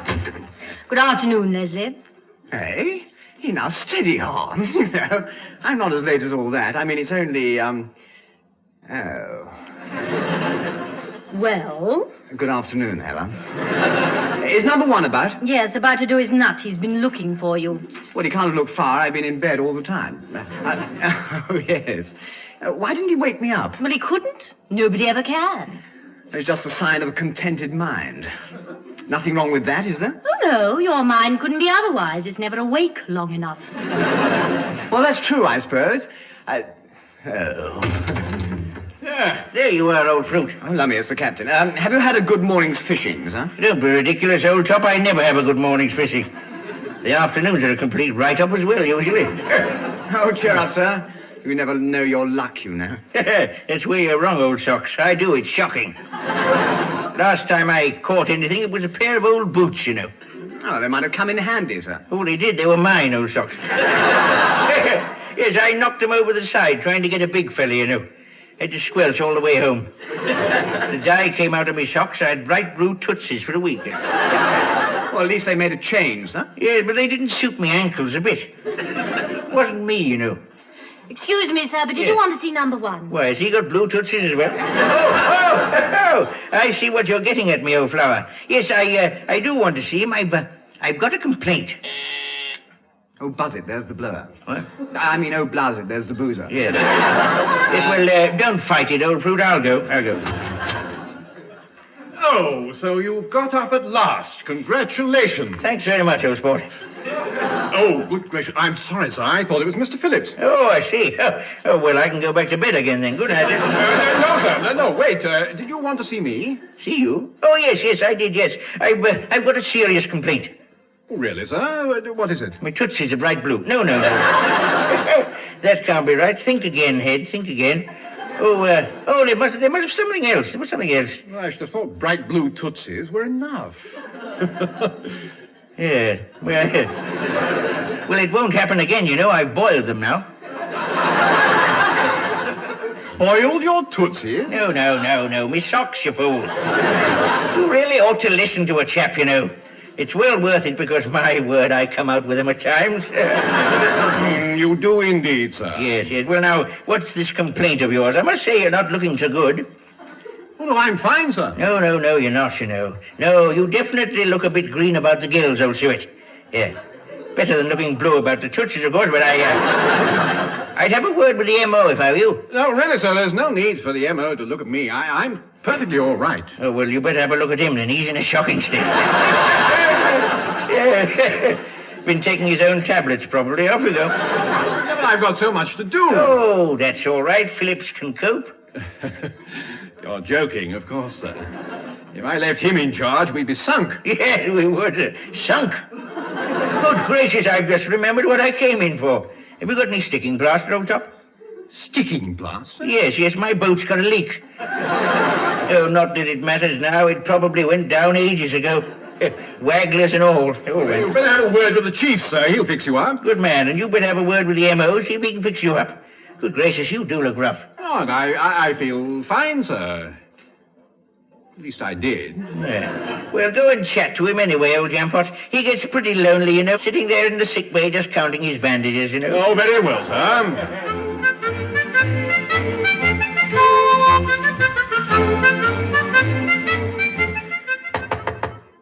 Come in. Excuse me, sir. Stirrup to the waist. Oh, never mind, sir. It's too cold. I'll come back when the sun's out. I do. I'm busy with number one, anyway. Well, Doctor? What do you think, Doc?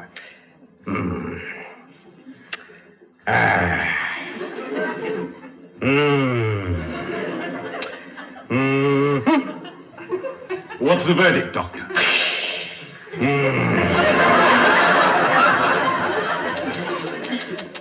Oh, dear. Extraordinary.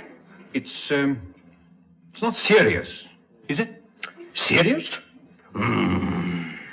No. I wouldn't say serious exactly. No. Well, that's cheered me tremendously. I thought it would. No sense in starting a panic before the last minute, what? I wouldn't know. I've been a physical wreck for the last hour. Well, I'm sorry to have kept you on the old tenterhooks, but this has been rather a ticklish diagnosis, you know. Really? Well, what's the result of your diagnosis, Doc? Crystal clear, old chap. I'm hopelessly baffled. Would you like a second opinion? No, thanks. I'm none too keen on the one I've got. Fascinating. I had a similar case when I was at Scarport, I remember. I was about to give up when I had a brainwave. Well, you cured him eventually, then? Well, not exactly, no. I had the poor blighter drafted. It didn't help him much, but it kept my books straight. I suppose if he'd been a bit older, you could have shoved him on the retirement list. I say, I never thought of that. How old are you? Not old enough for that. Oh, pity. Tell you what, I think I'll keep you in sick bay for a bit. Place needs airing, anyway. Come in. Strip to the waist. No, sir, no, if you don't mind, I'll sit this one out. I just wanted some sticking plaster. Sticking plaster? Yeah. Oh, dear, has the captain's boat sprung a leak again? Yeah, about the size of a cooler, sir. Oh, well, help yourself. Thanks very much, sir. And make sure you take the waterproof stuff this time, or she'll sink and we'll have all that guff about bright blue tootsies again. No, it's all right. He's boiled them. Good gracious me, I never thought of doing that. I've tried everything else to get the wretched stuff off. No, I think number one meant that the captain's boiled his socks, sir. Not his tootsies. I hope. Oh. Oh, I see. Yeah. Well, just as well. I mean, I've got a lot of gear here, but I don't remember seeing a Tootsie boiler. Yeah, well, if ever you need one, I'm sure I could lay my hands on a second-hand one, and I'd let you have it at a very reasonable price. You never miss a chance, do you, Chief? Oh, I pride myself that I'm always willing to lend an helping hand, sir. Yes, in somebody else's pocket. Oh, wow. Could you say a thing like that, sir? That hurt, sir. That did. That hurt. E-R-T hurt. Yes, you mean I've cut you to the KWI key quick. The KWI quick. Even quicker than that, sir. Quicker than that. However, sir, I shall make allowances, as you're here in sick bay and therefore not your usual self, sir. Oh, I'm not, Chief, no. Well, what exactly seems to be the matter, sir? Well, as near as I can judge, I've got an attack of the... Oh, dears. Ooh, that's nasty, sir. Oh, it's very hard to shake off the... Oh, dear, sir. I say, how did you know? Well, a mate of mine got him when he was at Scarpa. He never got rid of him until he was drafted away from the raving nit who was treating him, sir.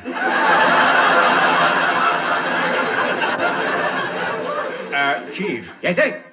Unless you want several sudden inoculations in unexpected places, you'd better Scarpa yourself. Hey? Well, him? Oh, blimey, it's a small world, isn't it? I'll be on sit at the figs for a month now. Come in. Excuse me, sir. Strip to the... Wait outside. I really must watch that. Well, could I be there at the time? Chief!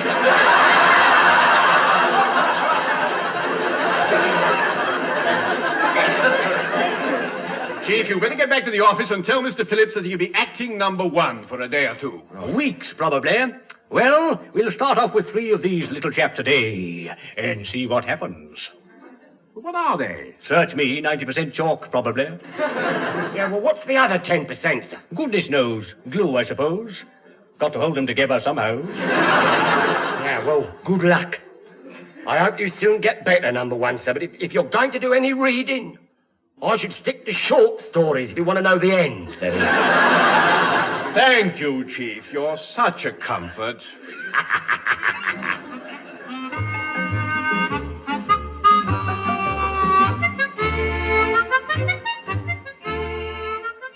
Now then, take a letter, Wren Chasen. What did you say? I wasn't listening. I'm far too busy. Oh, yes, I was forgetting. This temporary responsibility must be a terrible strain. Well, a chap's got to pull his weight, you know. Quite, but he doesn't have to chuck it about quite so much. Exactly. Unfortunately, I'm not the sort that, You're coming the old acid with Leslie, aren't you? Only a vatful. You know, ever since you've had to take over from Mr. Murray, you've been stalking about like a sea lord looking for promotion. I didn't know you knew any sea lords. You might mention my name next time you, Oh, very well. If that's the attitude, take a letter, Wren Chasen. Certainly, Admiral Phillips. I shall ignore that. Dear Commander Povey, this is to inform you that I shall be acting as number one during the sick leave of Lieutenant Murray. Would you please let me know if this meets with your approval as soon as possible? Hello, Sir Lieutenant Phillips. This is Commander Povey. What the blazes is this nonsense about you acting as number one over there? Blimey, that letter got there in a hurry. Letter? What letter? I haven't had any letter. I just phoned Chief Petty Officer Pertwee and he told me the terrible news. What do you mean about number one having the oh dears? No, about you acting as number one, clot. But I'm not acting, sir. I am a number one clot.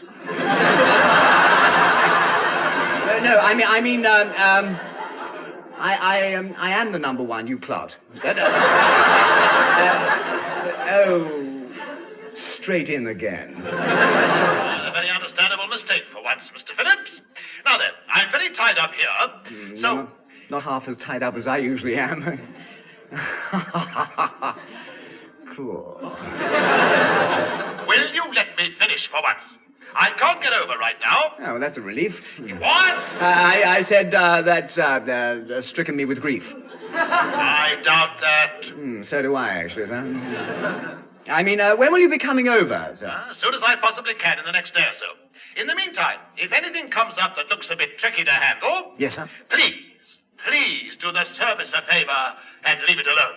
Goodbye. Goodbye, aye, sir. Hello? Oh, he's hung up. Funny how people always do that to me. Well, they have to, otherwise the conversation would keep going as long as the electricity lasted. Yes, I'm a bit of a natterbag, aren't I? They don't come any baggier. What did Commander Povey want? Well, it's a strange thing, Heather. He seems terribly concerned about my acting as the number one. I mean, you wouldn't believe it, would you? Well, I could try. I can't get over it. Fancy old Thunderguts worrying about my being overworked. Are you sure you got that right? Yes. He said he's coming over as soon as he can to help me do the service a favor. Now, I'm sure you've got it wrong. Well, I can't sit about here all day. Duty calls, Duty calls. Leslie. What? Play safe. Don't answer. Yes, perhaps you're right. I shall only drop her, No, I've got to do the rounds. I'm going down to the stores. In the meantime, I want that buzzer fixed. Why, what's wrong with it? It's not loud enough. Well, you always used to complain it was too loud. Well, I wasn't acting as number one then. It makes a difference, Oh, well, room, shun. Leslie's going walkies. Really? Yes, oh yes. Yes, really. And I'll go down to the stores and chase the chief up for a start. Well, do you think that's wise? I mean, if you're going to go on asking for it like this, I have a feeling you're going to need Pertwee on your side eventually. Yes, perhaps you're right. Maybe I am overdoing it a bit. Overdoing it? You've done it to a turn. Comic turn at that.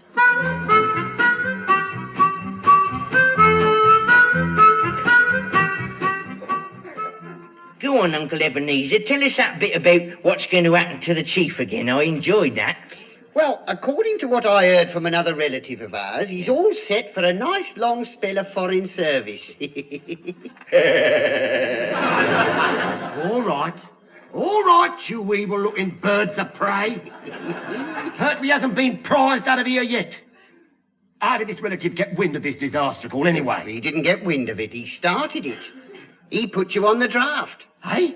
Well, it's treason. That's what it is. It's treason. I'll have him drummed out of the family for this. What did he want to do a thing like that for? He was the one you sold the gold watch to. So what? It was a genuine half-hunter? Oh, it was a half-hunter, all right. He's still hunting for the other half.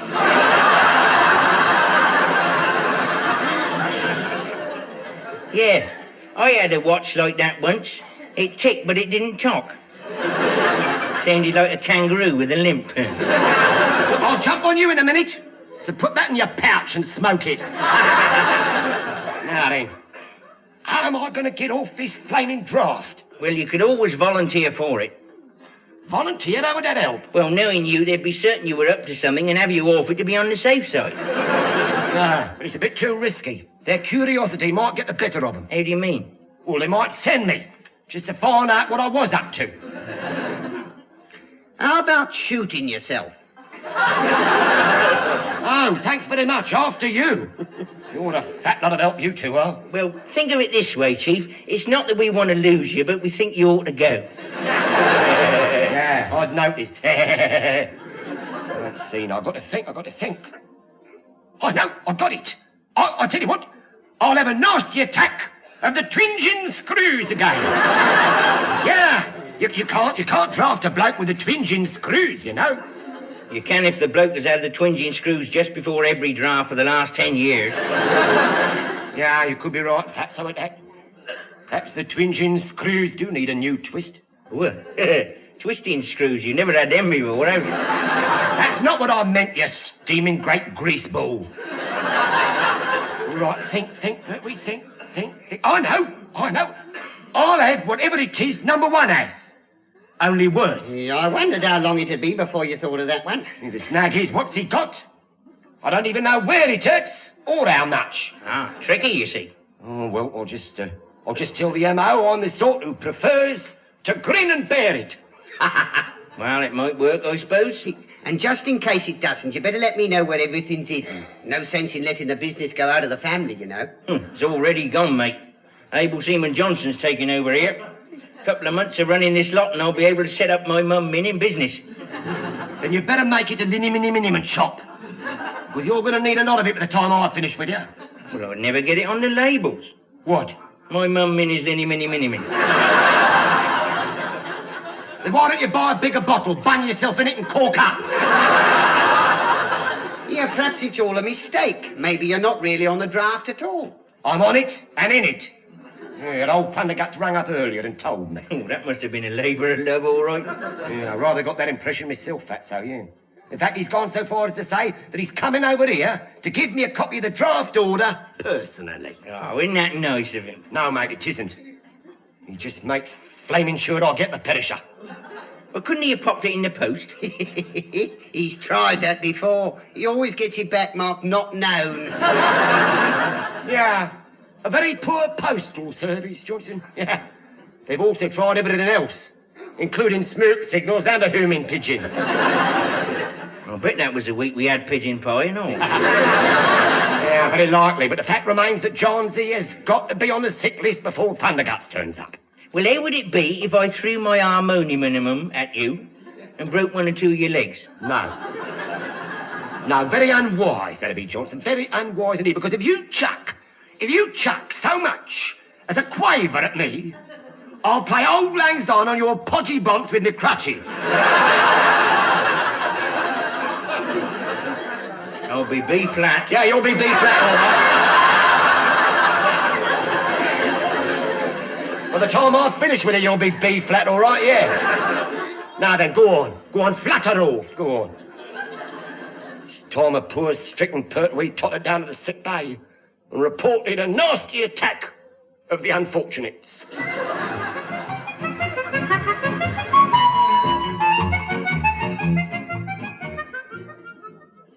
With a yum, tom tiddly, and a roundelay, an onion a day keeps the patients away. With a yum or a tom, come in if you've got the strength to turn the handle. Excuse me, sir, could I see you for a minute? Certainly. Slip to the waist. No, sir, no. I don't think that's necessary, sir. Oh, what seems to be the trouble, eh? You look fit enough to me. I know I may do, sir, but I'm not, sir. I'm not fit enough. I might look all right to you now, sir.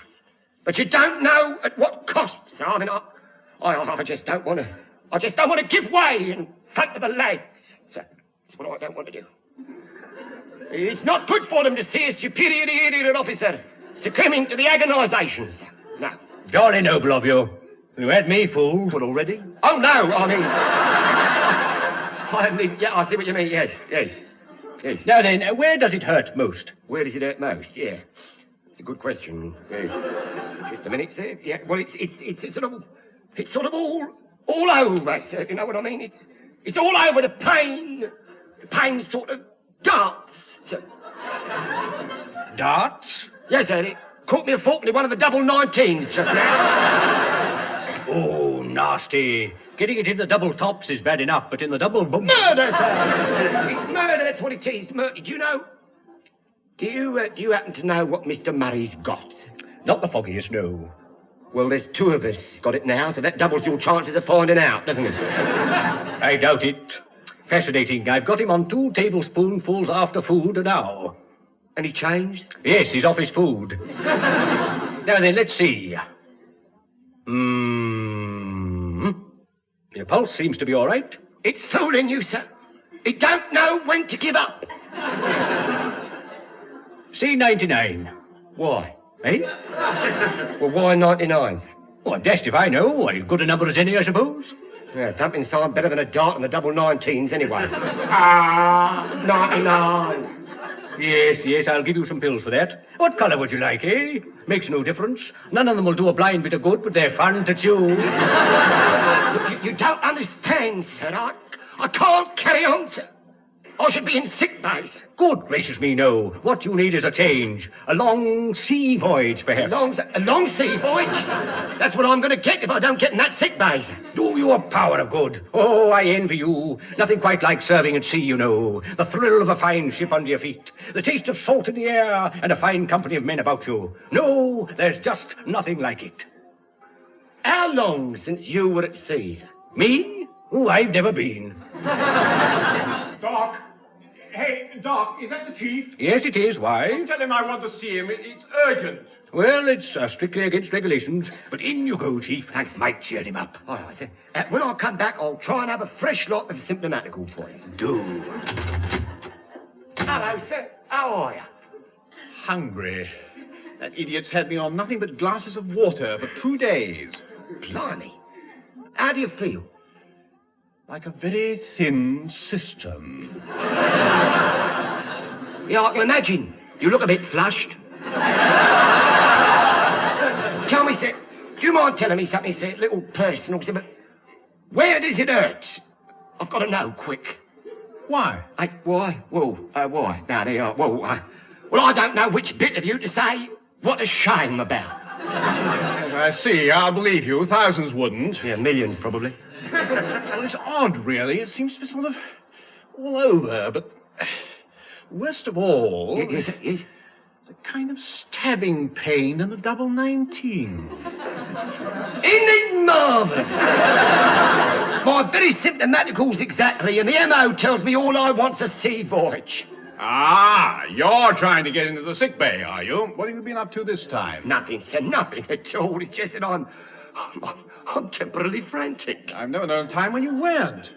Well, that's it, sir, you see. That's it. It's the strain, sir. Me nerves, they're all shot to pieces, sir. Look at him. I mean, I've kept going as long as I could for the sake of the service, sir, but there's a limit to human endurance. And rather than risk failing the flag, I've got to admit defeat. Oh, do shut up. Yes. I'm the one we're supposed to be saying what a shame about. Yeah, well, why don't the MO pull up a bed for Pertwee, then? No idea. Perhaps you haven't got the spots. The spots? Yes. Mind you, I'm none too sure he's noticed them yet, and I don't like to tell him. Well, why haven't never not, sir? Well, he might cut out the glasses of water, too. This way, sir. Number one. Blimey, that sounds like old Thunderguts. It is old Thunderguts. Yes, old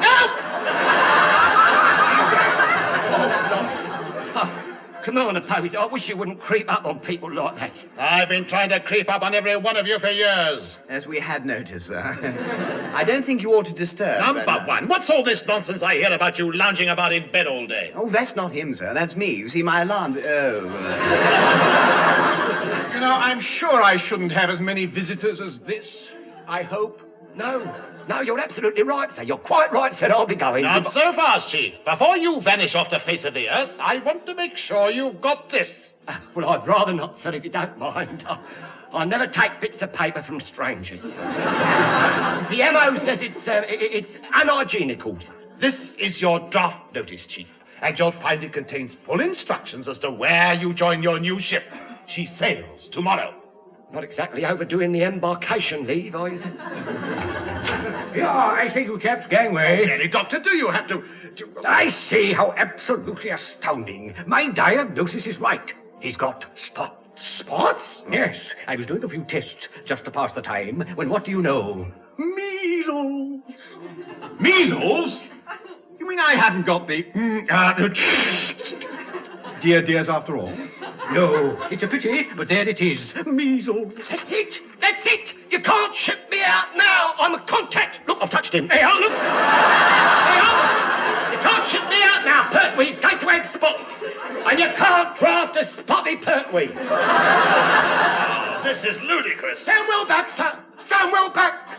Pertwees are contagious. Lummy, I suppose we all are. Hard luck, chaps. I shall have to put the lot of you in quarantine, I'm afraid. It's a pleasure, sir. It's a pleasure. You'll be in Harley Street yet, sir. A lovely bedside manner, sir. Lovely bedside. Oh, good grief. I'll never get you drafted now. I know I won't. Oh, what a shame. Now, hang on a minute. I mean, who's going to be acting as the number one now? Well, unless we get a relief, Lieutenant Commander Stanton will have to cope on his Todd. That's a bright prospect, I must say.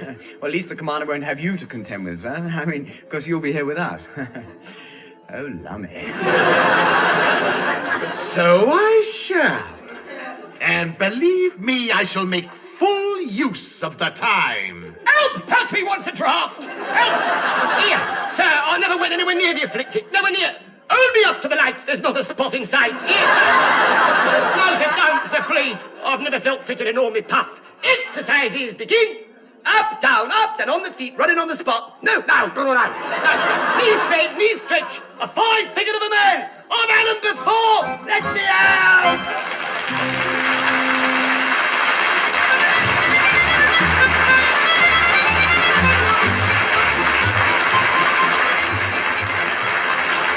That was Stephen Murray, John Pertwee, and Leslie Phillips working their passage in the Navy Lark, written by Laurie Wyman. Stephen Murray was the number one, John Pertwee was the Chief Petty Officer, Leslie Phillips was the Sub-Lieutenant, Commander Povey was played by Richard Caldicott, Heather was Heather Chasen, the M.O. was Michael Bates, Uncle Ebenezer was Tenniel Evans, and Able Seaman Johnson was played by Ronnie Barker. The recorded production was by Alistair Scott Johnston.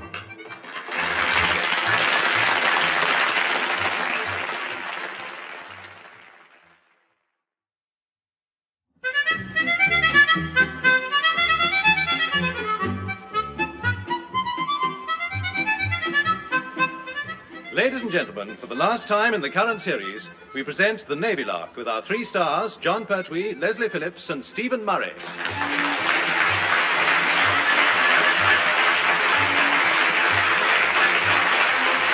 Entertaining a big noise can be a bit overwhelming, as our vicar discovered when he invited Ted Heath to play for the Harmonium Fund in the Scouts' hut. However, when the Island Draft entertain the Admiral in their wardroom, he leads them a fine old dance.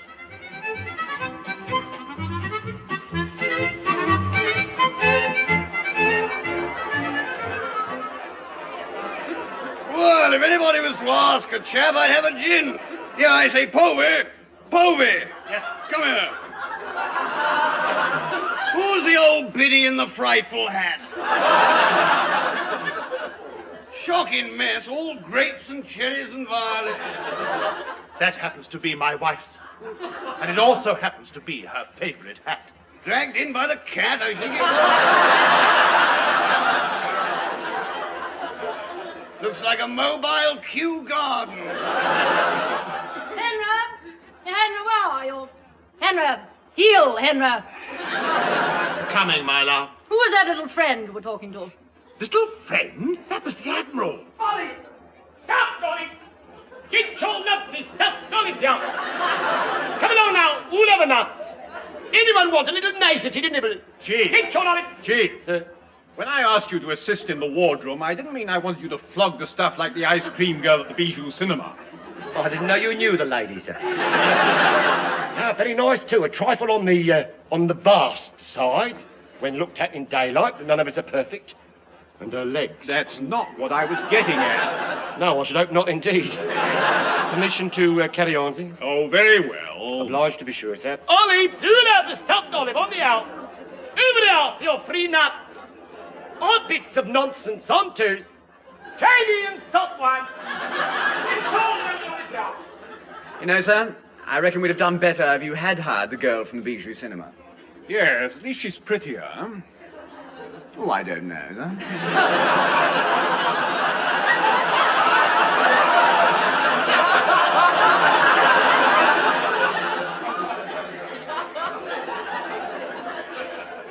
Perhaps you haven't seen her in the daylight, sir. Well, possibly not, but I've seen Mrs. Povey in all her grim reality, and she's heading this way. Oh, lummy, then let's head the other way, sir. With all speed, Mr. Phillips. I say. Oh, bother, they've gone. Henry? Yes, my love. Admire my hat. What again? Certainly. It's magnificent, my love. Good boy. Carry on, then. Olive! Who'll have the sausage roll on a little pole?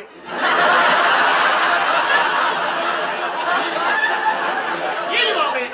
Come along now. Get your delicate dollops of sardinia.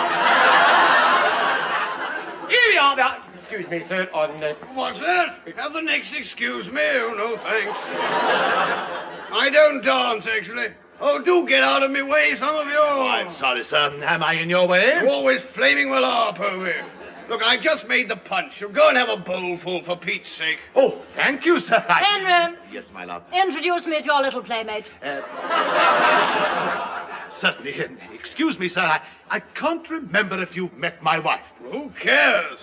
As long as you have, I'm not bothered. How do you do, Admiral? Reaping ivy, madam, where'd you get that ghastly hat? And it forced under glass, I suppose.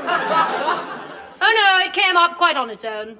Oi, number one! Coming, sir. Where are you? I'm over here behind the hanging gardens of Babylon. Peekaboo. Ah, got you, sir. Good. Now it's your turn to be he. Off you go. Yes, we are a bit overcrowded, aren't we, sir? Very civil of you to make the punch, sir. Uncivil-looking bunch. Don't blame me, number one. You invited them. Still, glad you're having a good send-off. Yes, well, we thought we... Send-off? We're not going anywhere, sir. I hope. Well, didn't I tell you? Oh, you're sailing in the morning. Well, gracious, we're supposed to be going on leave, sir. Yeah, I knew you'd be pleased. You've been assigned a fishery protection duty, you know. Funnily enough, sir, no, I didn't. Well, you do now. Ever since they got home rule, those Portarneylanders have been a bit uppity with us. Oh, dear. Yeah, coming the old acid, about a 7-mile limit or some such old rope. They sent a gunboat out after the fishing fleet last week. Liberty takers. Intelligence didn't even know they'd got one. I'm none too sure intelligence knows we've got Troutbridge, sir. Excuse me, sir. We usually do, Mr. Phillips. What is it this time? Oh, it's a bit delicate, sir, but Commander Povey has been giving the punch a bit of a bashing, sir. And Mrs. P is on the warpath. I don't know. Well, sir, the cherries on her hat are vibrating like mad. Oh, dear. Well, he's not the only one in the muck. We are, too. We've got to go into Portarneyland again. Oh, that's nice, sir. I mean, it's just the right time of the... Go where, sir? I mean, we can't. We're due for leave. What's that, due to leave? Well, I suppose I am. There's no need to tell a chap. Wish I'd never made that punch for you now. No, sir, I meant... Never got a drop anyway. Somebody else guzzled it all. Quiet, please, and may I have your attention, please? Oh, and I think I know who it was. May I have your... Allow me, Commander Povey, sir. Ladies and gentlemen, silence for this Povey ship, please. Now, come along, please. Give him a chance. A little quiet there, please. Yes. Little quiet, please. Now then. Next little bit of hush, please. Come along now. Come along, please. Belt up! Good grief. The floor's yours, sir. Ladies and gentlemen, I feel duty-bound to make a short speech. No, sir. No, you don't, sir. Not the speech, sir. You want to recite, sir. Yes. The lads are all looking forward to it, sir. Recite? Yes, sir. But I haven't got Yes, you have, sir. Look, I've just the poem here, sir. Oh, well, if you're sure. Absolutely certain, sir. Ladies and gentlemen, a little recitation. Henry! Yes, my love? No, smut. The seafarer's life. With a yo-ho-ho for the bounding main, I've dropped my diddly-do in the what's-his-name. Where's it gone? Which way did it go? I got it for a tenner from Auntie Flo. With a rum-tum-tiddle-dum fiddle-dee-dee, chase me, Charlie, you can't catch me. Oh, that can't be right, I'm sure. Now, look. Lovely, sir. Oh, it's lovely, sir. Lovely reading. End of part 1, verse 2, sir. Come along now. But this is that dreadful poem you wrote last... Keep going, sir. Oh, lovely. You've got the assembled shout absolutely hanging on every word. No, Mr. Phillips. Going to Portarneyland is going to be a welcome relief after this. Couldn't we go right now, sir? Good idea. He'll probably be still going strong when we get back. Not if Mrs. Povey can get at him with her parasol, sir. Verse 2. With a yo-ho-ho for the bounding main, let's hop on a bus and go by train. I once had a cake and also a hat, but I sat on them both, so that was that. With a rum-tum-tiddle-tum fiddle-dee-dee, I once bashed the bonce of a bumblebee. Oh, no, really, I should never stop. No, sir. Commander Povey, sir. Keep going, sir. It's lovely. Lovely, sir. Ever drop more punch to lubricate the lyrical, sir? Yes. Verse 3, now, silence, please. Verse 3. Lovely talking, if ever I heard it. Oh, very well. With a yo-ho-ho for the bounding main, my bath's got a plug, but it hasn't a drain.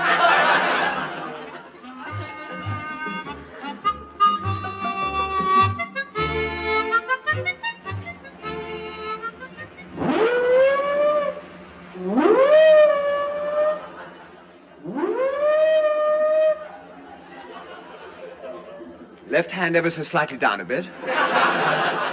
Left hand ever so slightly down a bit it is, sir. Put your hand out, Chief. I want to turn right in a minute. Put me hand out. You want to what, sir?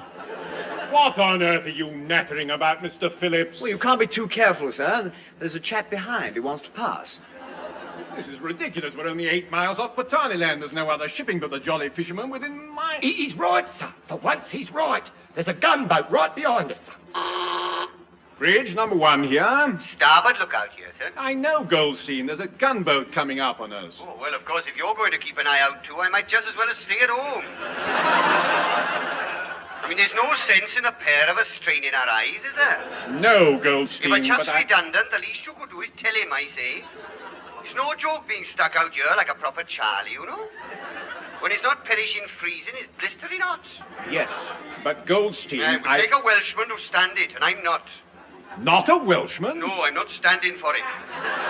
Sir.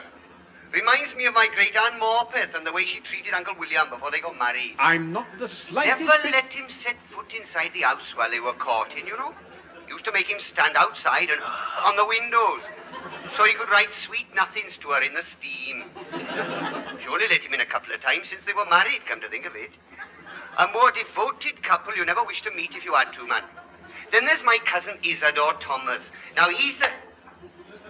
You know, sir, I reckon I know why Wales is so full of mountains. Really? Yes, sir. They were built by people trying to get away from Goldstein for a bit. I don't wish to intrude, sir, but we're about to have company, sir. What? Oh, Lord, a gunboat. What flag's that she's flying, Mr. Phillips? Oh, don't ask me, sir. I'm none too sure what ours is, actually.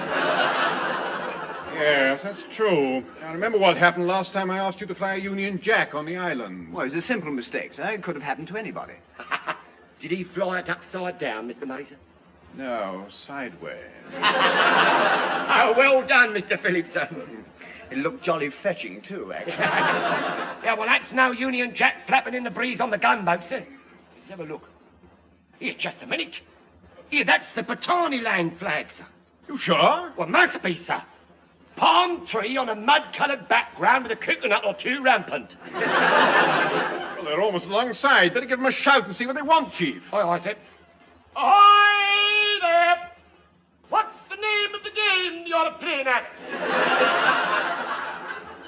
Ahoy there also from my fine and splendid crashing first-class mate and myself. You're now inside our truly damp and disgusting waters. And should you not feel like leaving our truly damp and disgusting water, my fine and wholesome first-class mate and I will have to send an A number 1 top-hole banging gun shell with much urgency through your fine and magnificent funnel. Bung ho! Bung ho from me also. Oh. Oi! Wait, here, come back! But what are they talking about, sir? I mean, we can't be inside their damp and disgusting waters. I've just checked my charts. Splendid. Where are we? Well, there's at least, we are in their damp and disgusting waters. By about 2 miles. Stone me, that means the whole of the fishing fleet is as well. They'll all be catching haddocks with made in Portarneyland stamped on them. Well, we better call up the skipper of the fleet at once. Yes, otherwise we'll cop an A number 1 top hole banging gun shell smartly in the funnel, sir. If I was sure of that, Mr. Phillips, I'd send you up it now. Oh, let's anyway, sir. Now, that'll do, Chief. Now, I better nip down to the radio room and sort this out. Hello, Troutbridge calling the Saucy Seagull. Troutbridge calling the Saucy Seagull. Come in, please. I wish you'd stop fussing, my dear. We're busy fishing. Look, I'll take it. Hello, Saucy Seagull. This is Lieutenant Murray. Look, I shan't tell you again. We just have time to mess about with thy worlds. We're fishing. Well, that's the point, sir. You've got to stop at once. Hey! Due to an error in navigation, you're all inside the Portarneyland waters. You must stop fishing at once. Sorry, my dear. 'Tis a bad line. Can't hear a word. Hello, Troutbridge calling Saucy Seagull. Can you hear me? No! Hello, hello. Well, there's only one thing for it. We'll have to close in on them and use the loud hailer.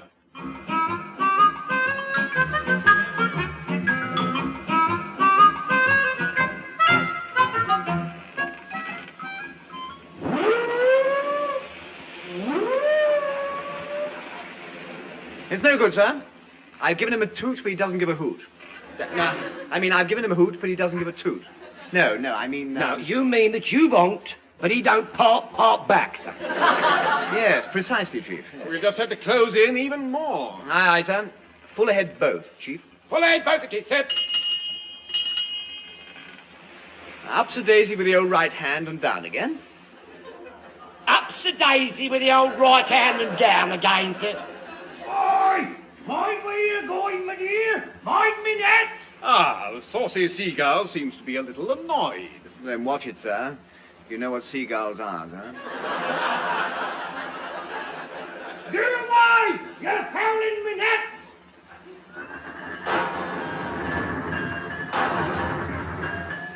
What blazes was that? Land the boats, we're going down, this way out. You panic, please, let Pertwee through. Stop that at once, We're slowing down, sir, with all of it, judder, sir.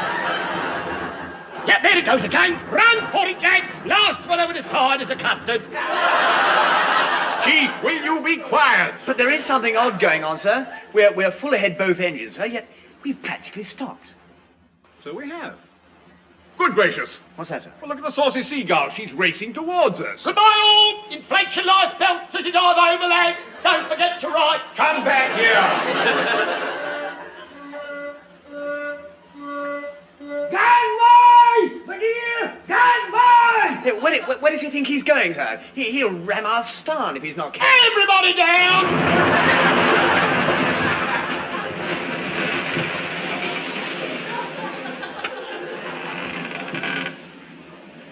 Blimey, don't knock, come in.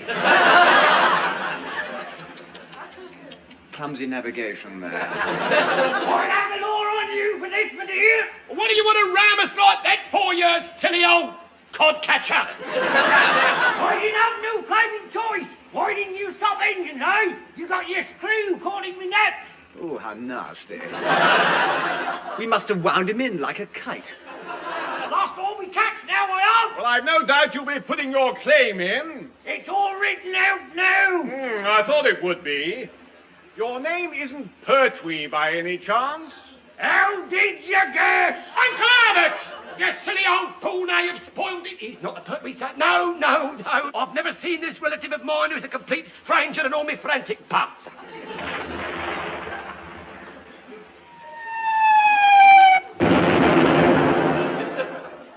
Who did that? Cameron! I wish to observe strict neutrality. Nation shall speak peace unto nation. Alley up with the white flags. Shut up. Bridge number 1 here. Starboard, look out here, sir. I realise I'm wasting my time because you've already seen it. But that little lot came from the Portarneyland gunboat and was a thump inside too close to able Seaman Goldstein for his liking. Thank you, Goldstein. What a near shave. Yeah, practically a haircut as well. I just had one, which cost me 9p. I see. Well, if they fire one any closer, I'll see you get your money back. You know, it's all jolly well for them to poop off at us, sir. But how can we move with this knit's net round our screw?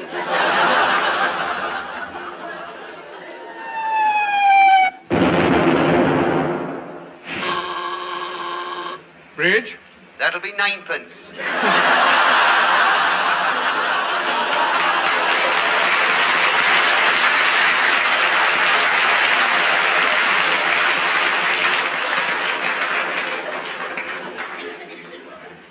Take a check, Goldstein. Look, I don't want to be difficult at a time like this. Good. Mr. Phillips, we've got to get out of here. Try slowest down, see if that unravels the net at all. Oh, what a good idea, sir. Now, why didn't I think of that? Possibly because it was a good idea. Yes, I suppose that could act. Oh. Slow us down a bit gingerly both. Slow us down a bit, gingerly both it is. I hope so.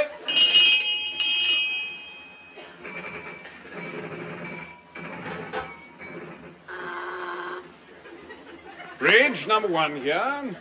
Engine room. Mabel Seaman Johnson here, sir. What are you doing in the engine room, fatso? Oh, the chief thought the heat might get me weight down, sir. I see. What's the matter, anyhow? Well, the chief's engineer's compliments, sir, and he knows what's going to happen in a minute. What? The engine's running hot, and we'll soon have an overheated floggle toggle, sir. That's a risk we'll just have to take. Aye, aye, sir. But a red-hot floggle toggle's a nasty thing to have, you know. All right, Johnson, that's enough. Floggle toggles don't grow on trees, you know, sir. That's enough, Johnson. You try buying a floggle toggle in a florist. In a florist and see what's all answer you get, yeah. You'll get a rude one in a minute. Carry on. I am carrying on about floggle toggles. Sir, we're breaking free of the net, sir. Look. Unknit one, unpearl one. Unknit one. Oi! Oh, I've dropped one. Oi, look what you're doing to me net, my dears. The only thing that wouldn't go through it now is a whale. Well, don't catch one now, you old fool. You'll never get your compensation. Hey, who did it? Come on, own up. Who moved the ship? Not me. Lieutenant Commander Staunton. Number one, old fruit. Stop the boat at once. But I can't, sir. Can't? Of course you can, old socks. You just say stop engines. It works every time. I mean, we can't stop here, sir. Oh, but you've got to, old lad. We're over the shoulder of the big fellas, you know.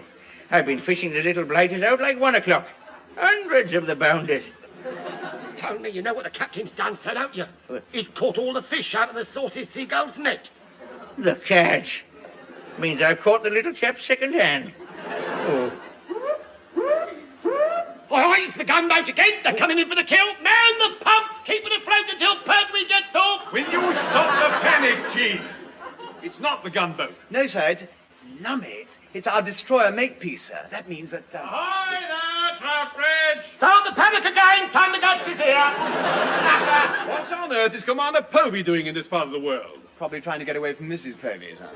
Ahoy there, Troutbridge! I want a word with you. Quick, Chief. Nip down to the Starn, collect all the captain's fish and get rid of them. Aye, sir. I'll chuck them back over the side. Makepiece is pretty close, sir. Yes. Chief, you better not chuck them back now. Take them down to the galley and burn them. Burn them? Cool, that's got a pong pretty inelegant, isn't it? Still, it's all right, sir. We'll see to it at once. Ahoy there, Troutbridge! I have an urgent message from the Admiral. Is that why you're on the bounding main yo-ho, sir? Yes, it's something well ill.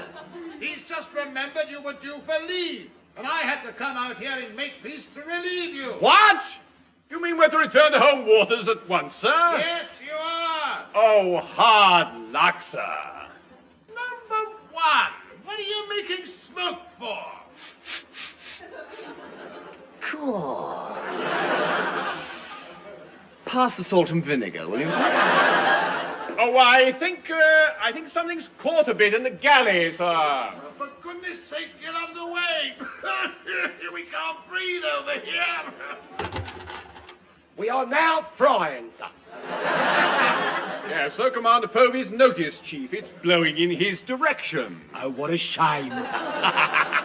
Slow ahead both, Chief. Slow ahead both it is, sir. Hey, what the blazes? Who fired that? Take cover. We're under attack. Ahoy, Troutbridge. Come back. Come back. You hear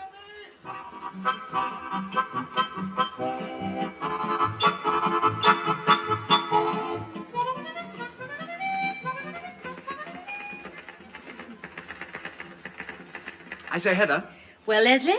can't you stop typing now? We ought to be going on leave, you know. Yes, but I'm typing my leave pass. Oh, don't bother with that. Leave it till you get back. There's no... Oh. I got that leave pass of yours ready for me to sign, Heather? Just finished, sir. Good. What's it worth for me to sign it? With all due respect, sir, a fourpenny one if you don't. Heather and I are going on leave together, sir. I beg your pardon? We're staying at my mamma's, sir. Oh, blow it. What? I said, let's go it. It's getting late. Good gracious, so must I. I'm going to Scotland with Lieutenant Commander Staunton. Oh, I didn't know you fished at all, sir. No, I don't, but I have a sneaking feeling I will by the time I get back. Excuse me, sir. Chief Petty Officer Pertwee, sir. And Able Seaman Johnson, sir. We've come for our leave passes, sir. They're on my desk, Chief. Help yourself. Well, goodbye, boys. We must dash now. So must I. Goodbye. See you Goodbye, Heather. Goodbye. Yeah, boy. Mr. Phillips, Now, sir? you were supposed to come with us. What? Oh, lummy. I knew I'd forgotten something. It was me. Coming, sir. So long, chaps. So long. Cheerio. Cheerio. Well, they've gone. That leaves just us, doesn't it? Yeah, Johnson.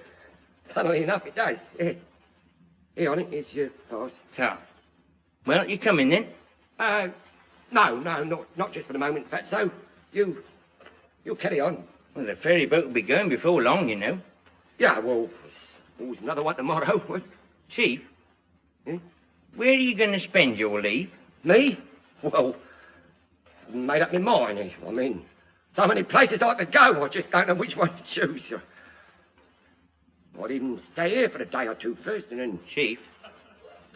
Oh, shut up, Fatso. You'll miss the ferry boat in a minute. No, I won't. Chief, how would you like to spend your leave at my mum Min's? Hey, you mean me at your mum Min's? Oh, no, she wouldn't want me. Yes, she would. Well, how do you know? I mean, are you sure? I don't like her. Well, that's settled then. Wouldn't feel like I was on leave without somebody handy to call me Fatso. Oh, well, if you put it that way. I do, and what's more, I just did. Right, well, we'll pick my gear up and this tool's on the way, eh? Forward march then, Fatso. Aye, aye, Chief. Yeah, my mum Min likes you, you know. What? Even when I'm rotten? Absolutely stinking rotten? Yeah, let's not go mad. Here, I'll show you all my model boats, and Mum Min will bake a floggle-toggle cake for us. Does she make good floggle-toggle cakes? Oh, yeah. She uses the best floggle-toggle. I'll take us some. We've got a few in the stores that won't be missed. Ah, she'll like them. And there's a spare bottle of liniment if ever she gets the twinging screws. Well, that might come in handy and all. No home should be without it, Johnson. That's true. Well, come along then, Chief. After you. Fatso.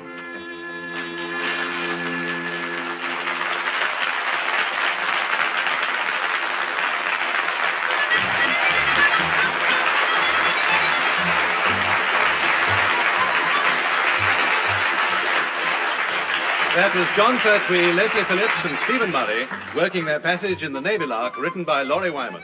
In this programme, which was the last of the current series, John Pertwee was the Chief Petty Officer, Leslie Phillips was the Sub-Lieutenant, Stephen Murray was the number one, Commander Povey was played by Richard Caldicott, Heather was Heather Chasen, Able Seaman Johnson was Ronnie Barker, Able Seaman Goldstein was Teniel Evans, and the skipper of the fishing fleet was played by Michael Bates.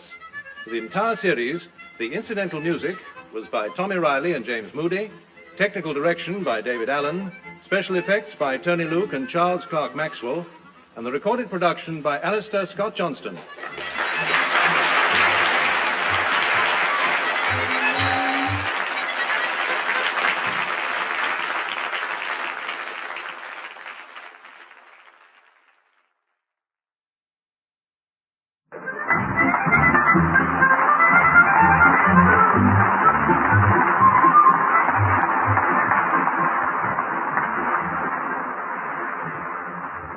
Your Majesty, Your Royal Highness, my lords, ladies, and which other gentlemen seem to have sneaked in here the same way as we did. As producer of the Navy Lark, I'd like to thank Commander Maskell not only for that very nice introduction, but also for all his help in bringing the show to this rather sumptuous nappy. Now, unfortunately, we're in a bit of a spot. The crew of HMS Troutbridge don't seem to have arrived. And there's only one man who ever knows where they are, and frankly, he's not too reliable. But I thought you might like to meet the man who writes the Navy Lark every week, Laurie Wyman.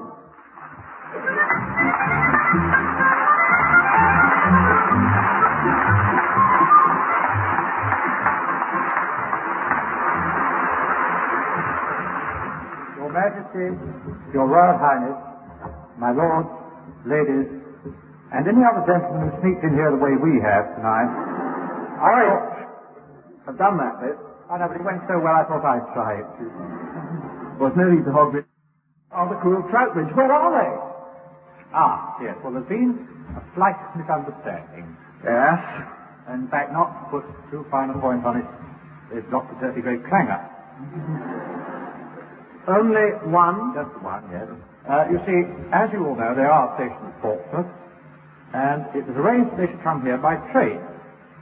Well, they had a wet round to spare. That produced 4 shillings and sixpence, and a rather strange 19-sided foreign coin, which was contributed by Chief Petty Officer Pertwee.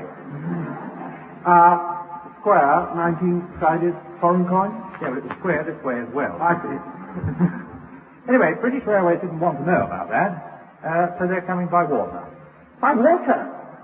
Yes. But, with Mr. Phillips's left hand down a bit, we'll never see the Pershing launch again. Oh, they're not coming in the launch. No. Lieutenant Commander Sampson's after that. Trying to catch a big barrel route. But they can't come in Troutbridge. You can't get Troutbridge up as far as the Festival Hall. You can't get a frigate up the river. The bridges are too low. Well, I think they're working on the theory that what they can't get under, they're going to back through.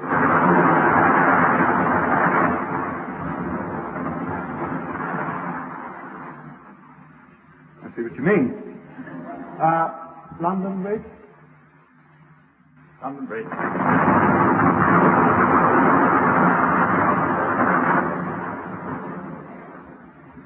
Blackfriars?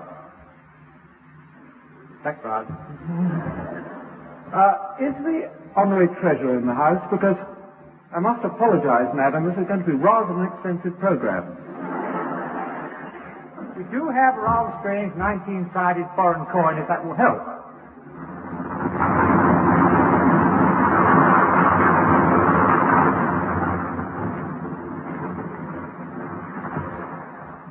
Waterloo. Well, at least that's one thing. There can't be any more. That's a lot. Not, you know. You've forgotten something. What?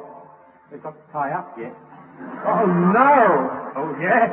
Mr. Phillips, your navigational. Oh, left hand down a bit. Left hand down a bit, mister. No. Right hand up a bit. No. Right hand up a bit. Up to the top and back again. Up to the top and back again. No, scrub that. Scrub that. Over a bit sideways. Over a bit. Aye. Too late. Too late. Everybody down.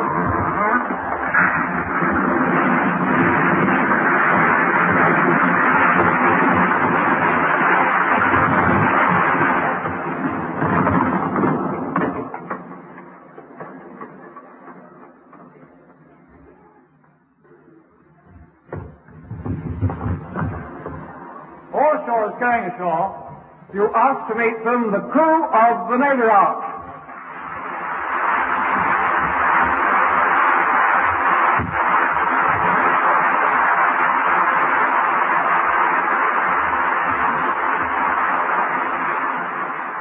Navigation, he calls it. 5 bridges and 2 paddle steamers. Well, they should have built the beastly bridges higher. Anyway, it'll be a jolly sight easier going back.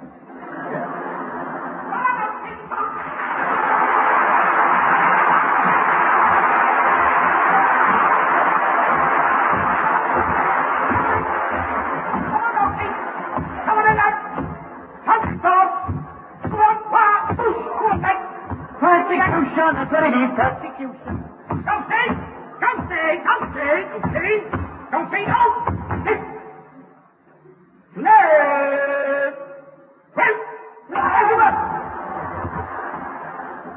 Anybody? Come this trying, boys. Let's go left. Hold on to it for us, don't we? Thank God, Chief. They've got her. One rosy racing ready for inspection, sir. I say, sir, couldn't we inspect some of those Wrens over there? It'd be much more fun. Cool. Chief, what's he got on the other end of that rope? HMS Troutbridge, sir. Yes, sir. What? We thought it'd be rather rude to drop anchor in the manager's office. Yeah, I know what he means, sir. I mean, after knocking down 5 bridges, sinking 2 paddle steamers, and running smack bang into the festival hall, it would seem a pity to damage something, wouldn't it? Yes, sir, that's what I thought, so Well, don't be too hard on him, Chief. After all, he did get us here. No, I know, sir. But even with Mr. Phillips, he could hardly get lost with a riverbank when I decided him. Sir, I don't want about this rope, sir. I don't want to be awkward. Good. Mr. Phillips, sir. Now that we're here, have you got the foggiest idea what we're here for? Oh, yes, sir. This is a naval reunion. You know, meet all the chaps who hated the sight of a Dartmouth. You know, swap yarns with anybody who might... Mr. Phillips, excuse me, sir. Yes? This particular reunion is for Wrens only. Oh? Yes, it's a get-together for Wrens. Oh. Well, let's get together with them then, all right? Come here. Oh, sorry. Sir, how about this rope, sir? I don't want to be awkward. Send it. Sir, I didn't leave my Aunt Gwyneth to play tug-of-wars with a perishing frigate, sir. Goldstein! Bounce up! I feel like a large economy-sized yo-yo, yeah? What's that I told you? Keep quiet! Yeah, but and if you can't keep quiet, shut up! Yeah, but if you can't shut up, keep quiet! I say, sir, you know, the chief is absolutely right, you know. There are only Wrens out here. What? Yes, look. Good gracious, so they are. I see, it's incredible, sir. A Wren on every single one of those little turned-up feet.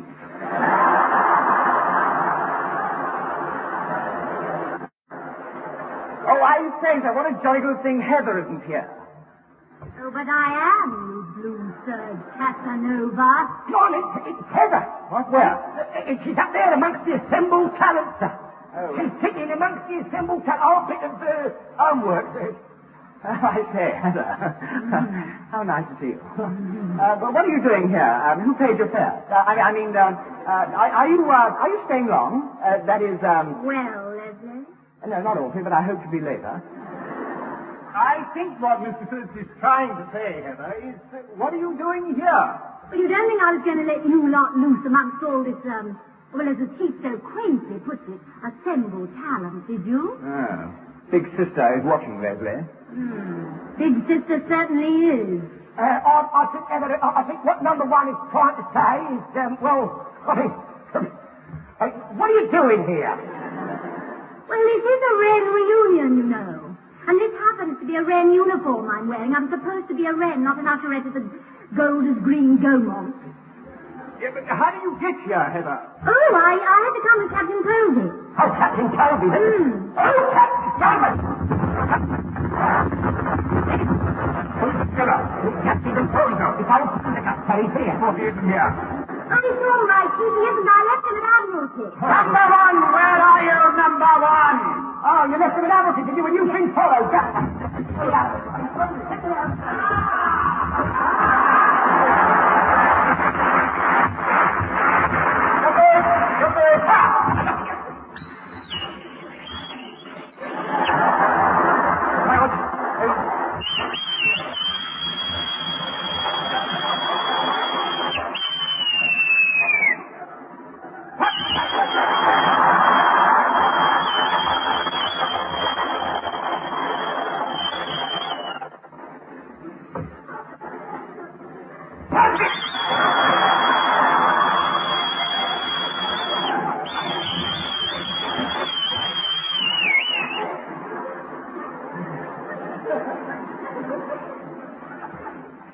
And for my next, the boys in the band and myself would oblige with a little number entitled Big Fight Pottery. It'll never sell, sir. Number one, what have you done this time? Well, quite a bit, actually. I'll say I have heard most of it at Admiralty. Extraordinary how sound travels over water. Don't be silly. What's the matter with this man? He usually much taller than this. This is bad, sir. Yes, sir. Well, it's a very bad thing, sir. This man, he's been struck down with a nasty attack of a twinging screw. Yes, sir. The twinging screw is caught him, sir, in a vast light grip, right in the middle of his stomach. What it was. It is a very sad case. A great tragic in one so young. This lovely lad, this lovely Welsh lad, sir, through selfless devotion to duty. Oh, be quiet. What's he doing with that rope? What is he doing with that rope? What rope? That rope! Oh, that rope! What's he doing with that rope? It's a good question, sir. What's he doing? What's he doing with that rope? Yes. Well, What is he doing with the rope? Oh, yeah, oh, no, sir. I'll tell you, sir. When he was caught with the twinging screws, sir, he was bell ringing at Big Ben at the time.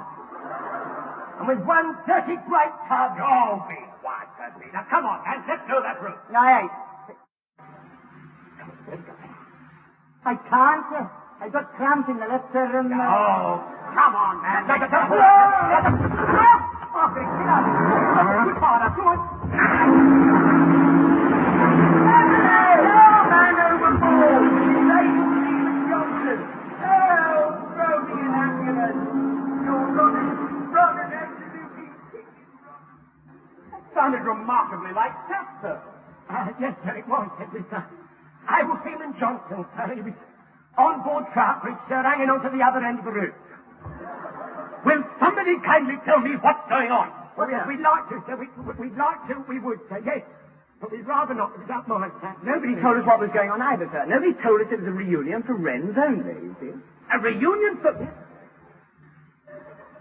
Oh, good grief. Well, I don't know what to say. I should be here. Oh, yes, you should, sir. You've been expected, Captain Povey. Have he? Oh, yes. We've baited pub, sir. You're the cabaret, Captain Povey, sir. The cabaret? Yes, sir.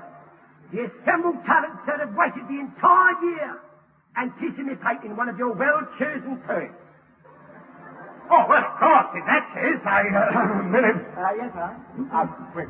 Oh, sir, but Captain Povey is going to read a poem, sir, and I don't want to miss a single word. Oh. This ridiculous program. I haven't even got a poem with me. Don't you worry about not having a poem with you, sir. And funnily enough, I happen to have got the very article right here in this Sky Rocket, sir. A very little poem just for very job. A nice, excuse me, topical poem. Now then, sir, all you've got to do is page 1, I hope, for your sake, sir. All you've got to do is you've just got to take a deep breath, sir. Take a deep breath. Off you go with your oratorical, and the lovely ladies here will nut it up. It's a good lad. Off you go, sir. Read the poem. Good lad. Where you go? Stop. Hey, Pertwee, where are you going? I'm going down to the auditorium. I'll test out all the crucibles, sir. Keep on there. Every single one of you will rock. No, very well. You insist, I suppose it'll be all right. A short poem entitled... Henry, what on earth do you think you're doing? Oh, it's you, my love. Making a complete ass of yourself down there. Oh, no, I'm not, my love. Oh, yes, you are. Standing in front of the band there, you look like an overdressed Billy Cotton. I'm the cabaret, my love. They've asked me to read a poem. Henry Povey, why was I not told of this before? But I didn't know about it myself, my love. Well, all right, you can do it. But remember, Henry. Yes, sir. This time, no smut. Yes, of course not, my love. No. I'm not sitting through 84 verses of testimonial again for anyone. It took me a year to live down that little exhibition. Now say your little piece, Henry, and report back here to me later. Yes, ma'am. Good boy. Carry on. Thank you, my love. A short poem entitled Testimonial. Henry! No, I'm sorry, my love. The seafarer's voyage. With a yo-ho-ho for the bounding main, I've said it before, and I'll say it again. Who's the tennis, not Auntie Flo? She's snogging in a shed with Uncle Joe. With a rum-tum-tiddle-tum fiddle-dee-dee, blow you Jack to the trumpets for tea. Oh, now look here, Percy, I can't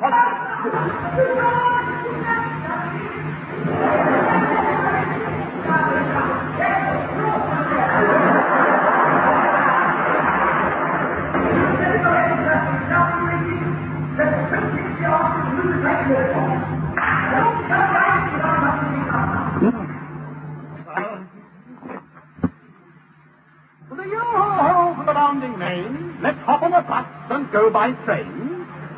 A penny for the guy, and I've got a rocket, but who was the nit who lit it in the pocket? With a rum-tum-tiddle-dum fiddle-dee-dee, let's lower the boats and fill 'em with tea. Oh, good grief, this is ludicrous, Pertwee. I dread...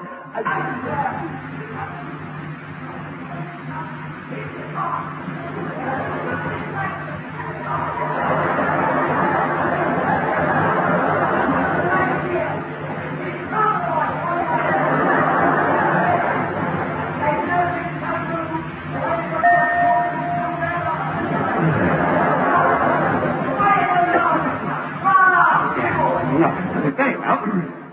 With a yo-ho-ho for the bounding main, the tide comes up and goes down again. Povey, where are you, Povey, you old fool? Oh, good grief, it's the Admiral.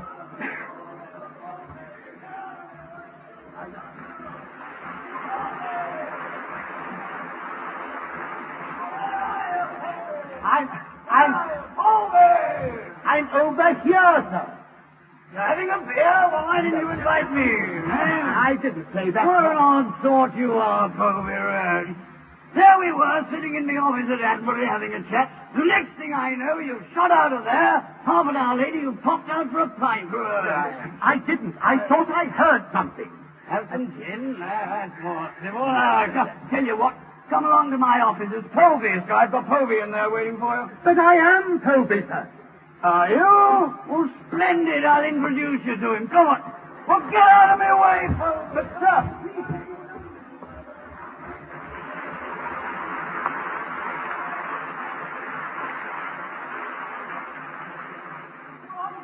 Everybody back and clear.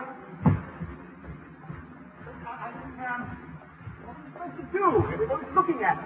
So, sir, as an old Wren, let's look back, That's a good idea, sir. There's nothing I like better than a nice bit of looking back. 1, 2. A-standing on the corner, watching all the Wrens go by. Standing on the corner, watching all the Wrens go by. Taylor, you don't need a nicer occupation. A matter of fact, neither do I. Standing on the corner, watching all the Wrens, watching all the Wrens, watching all the Wrens go by. I'm the sub who's got the cream. Haven't got a girl, but I can dream. Haven't got a girl, but I can wish, so I'll take me down to Pompey. That's where I'll select my imaginary dish.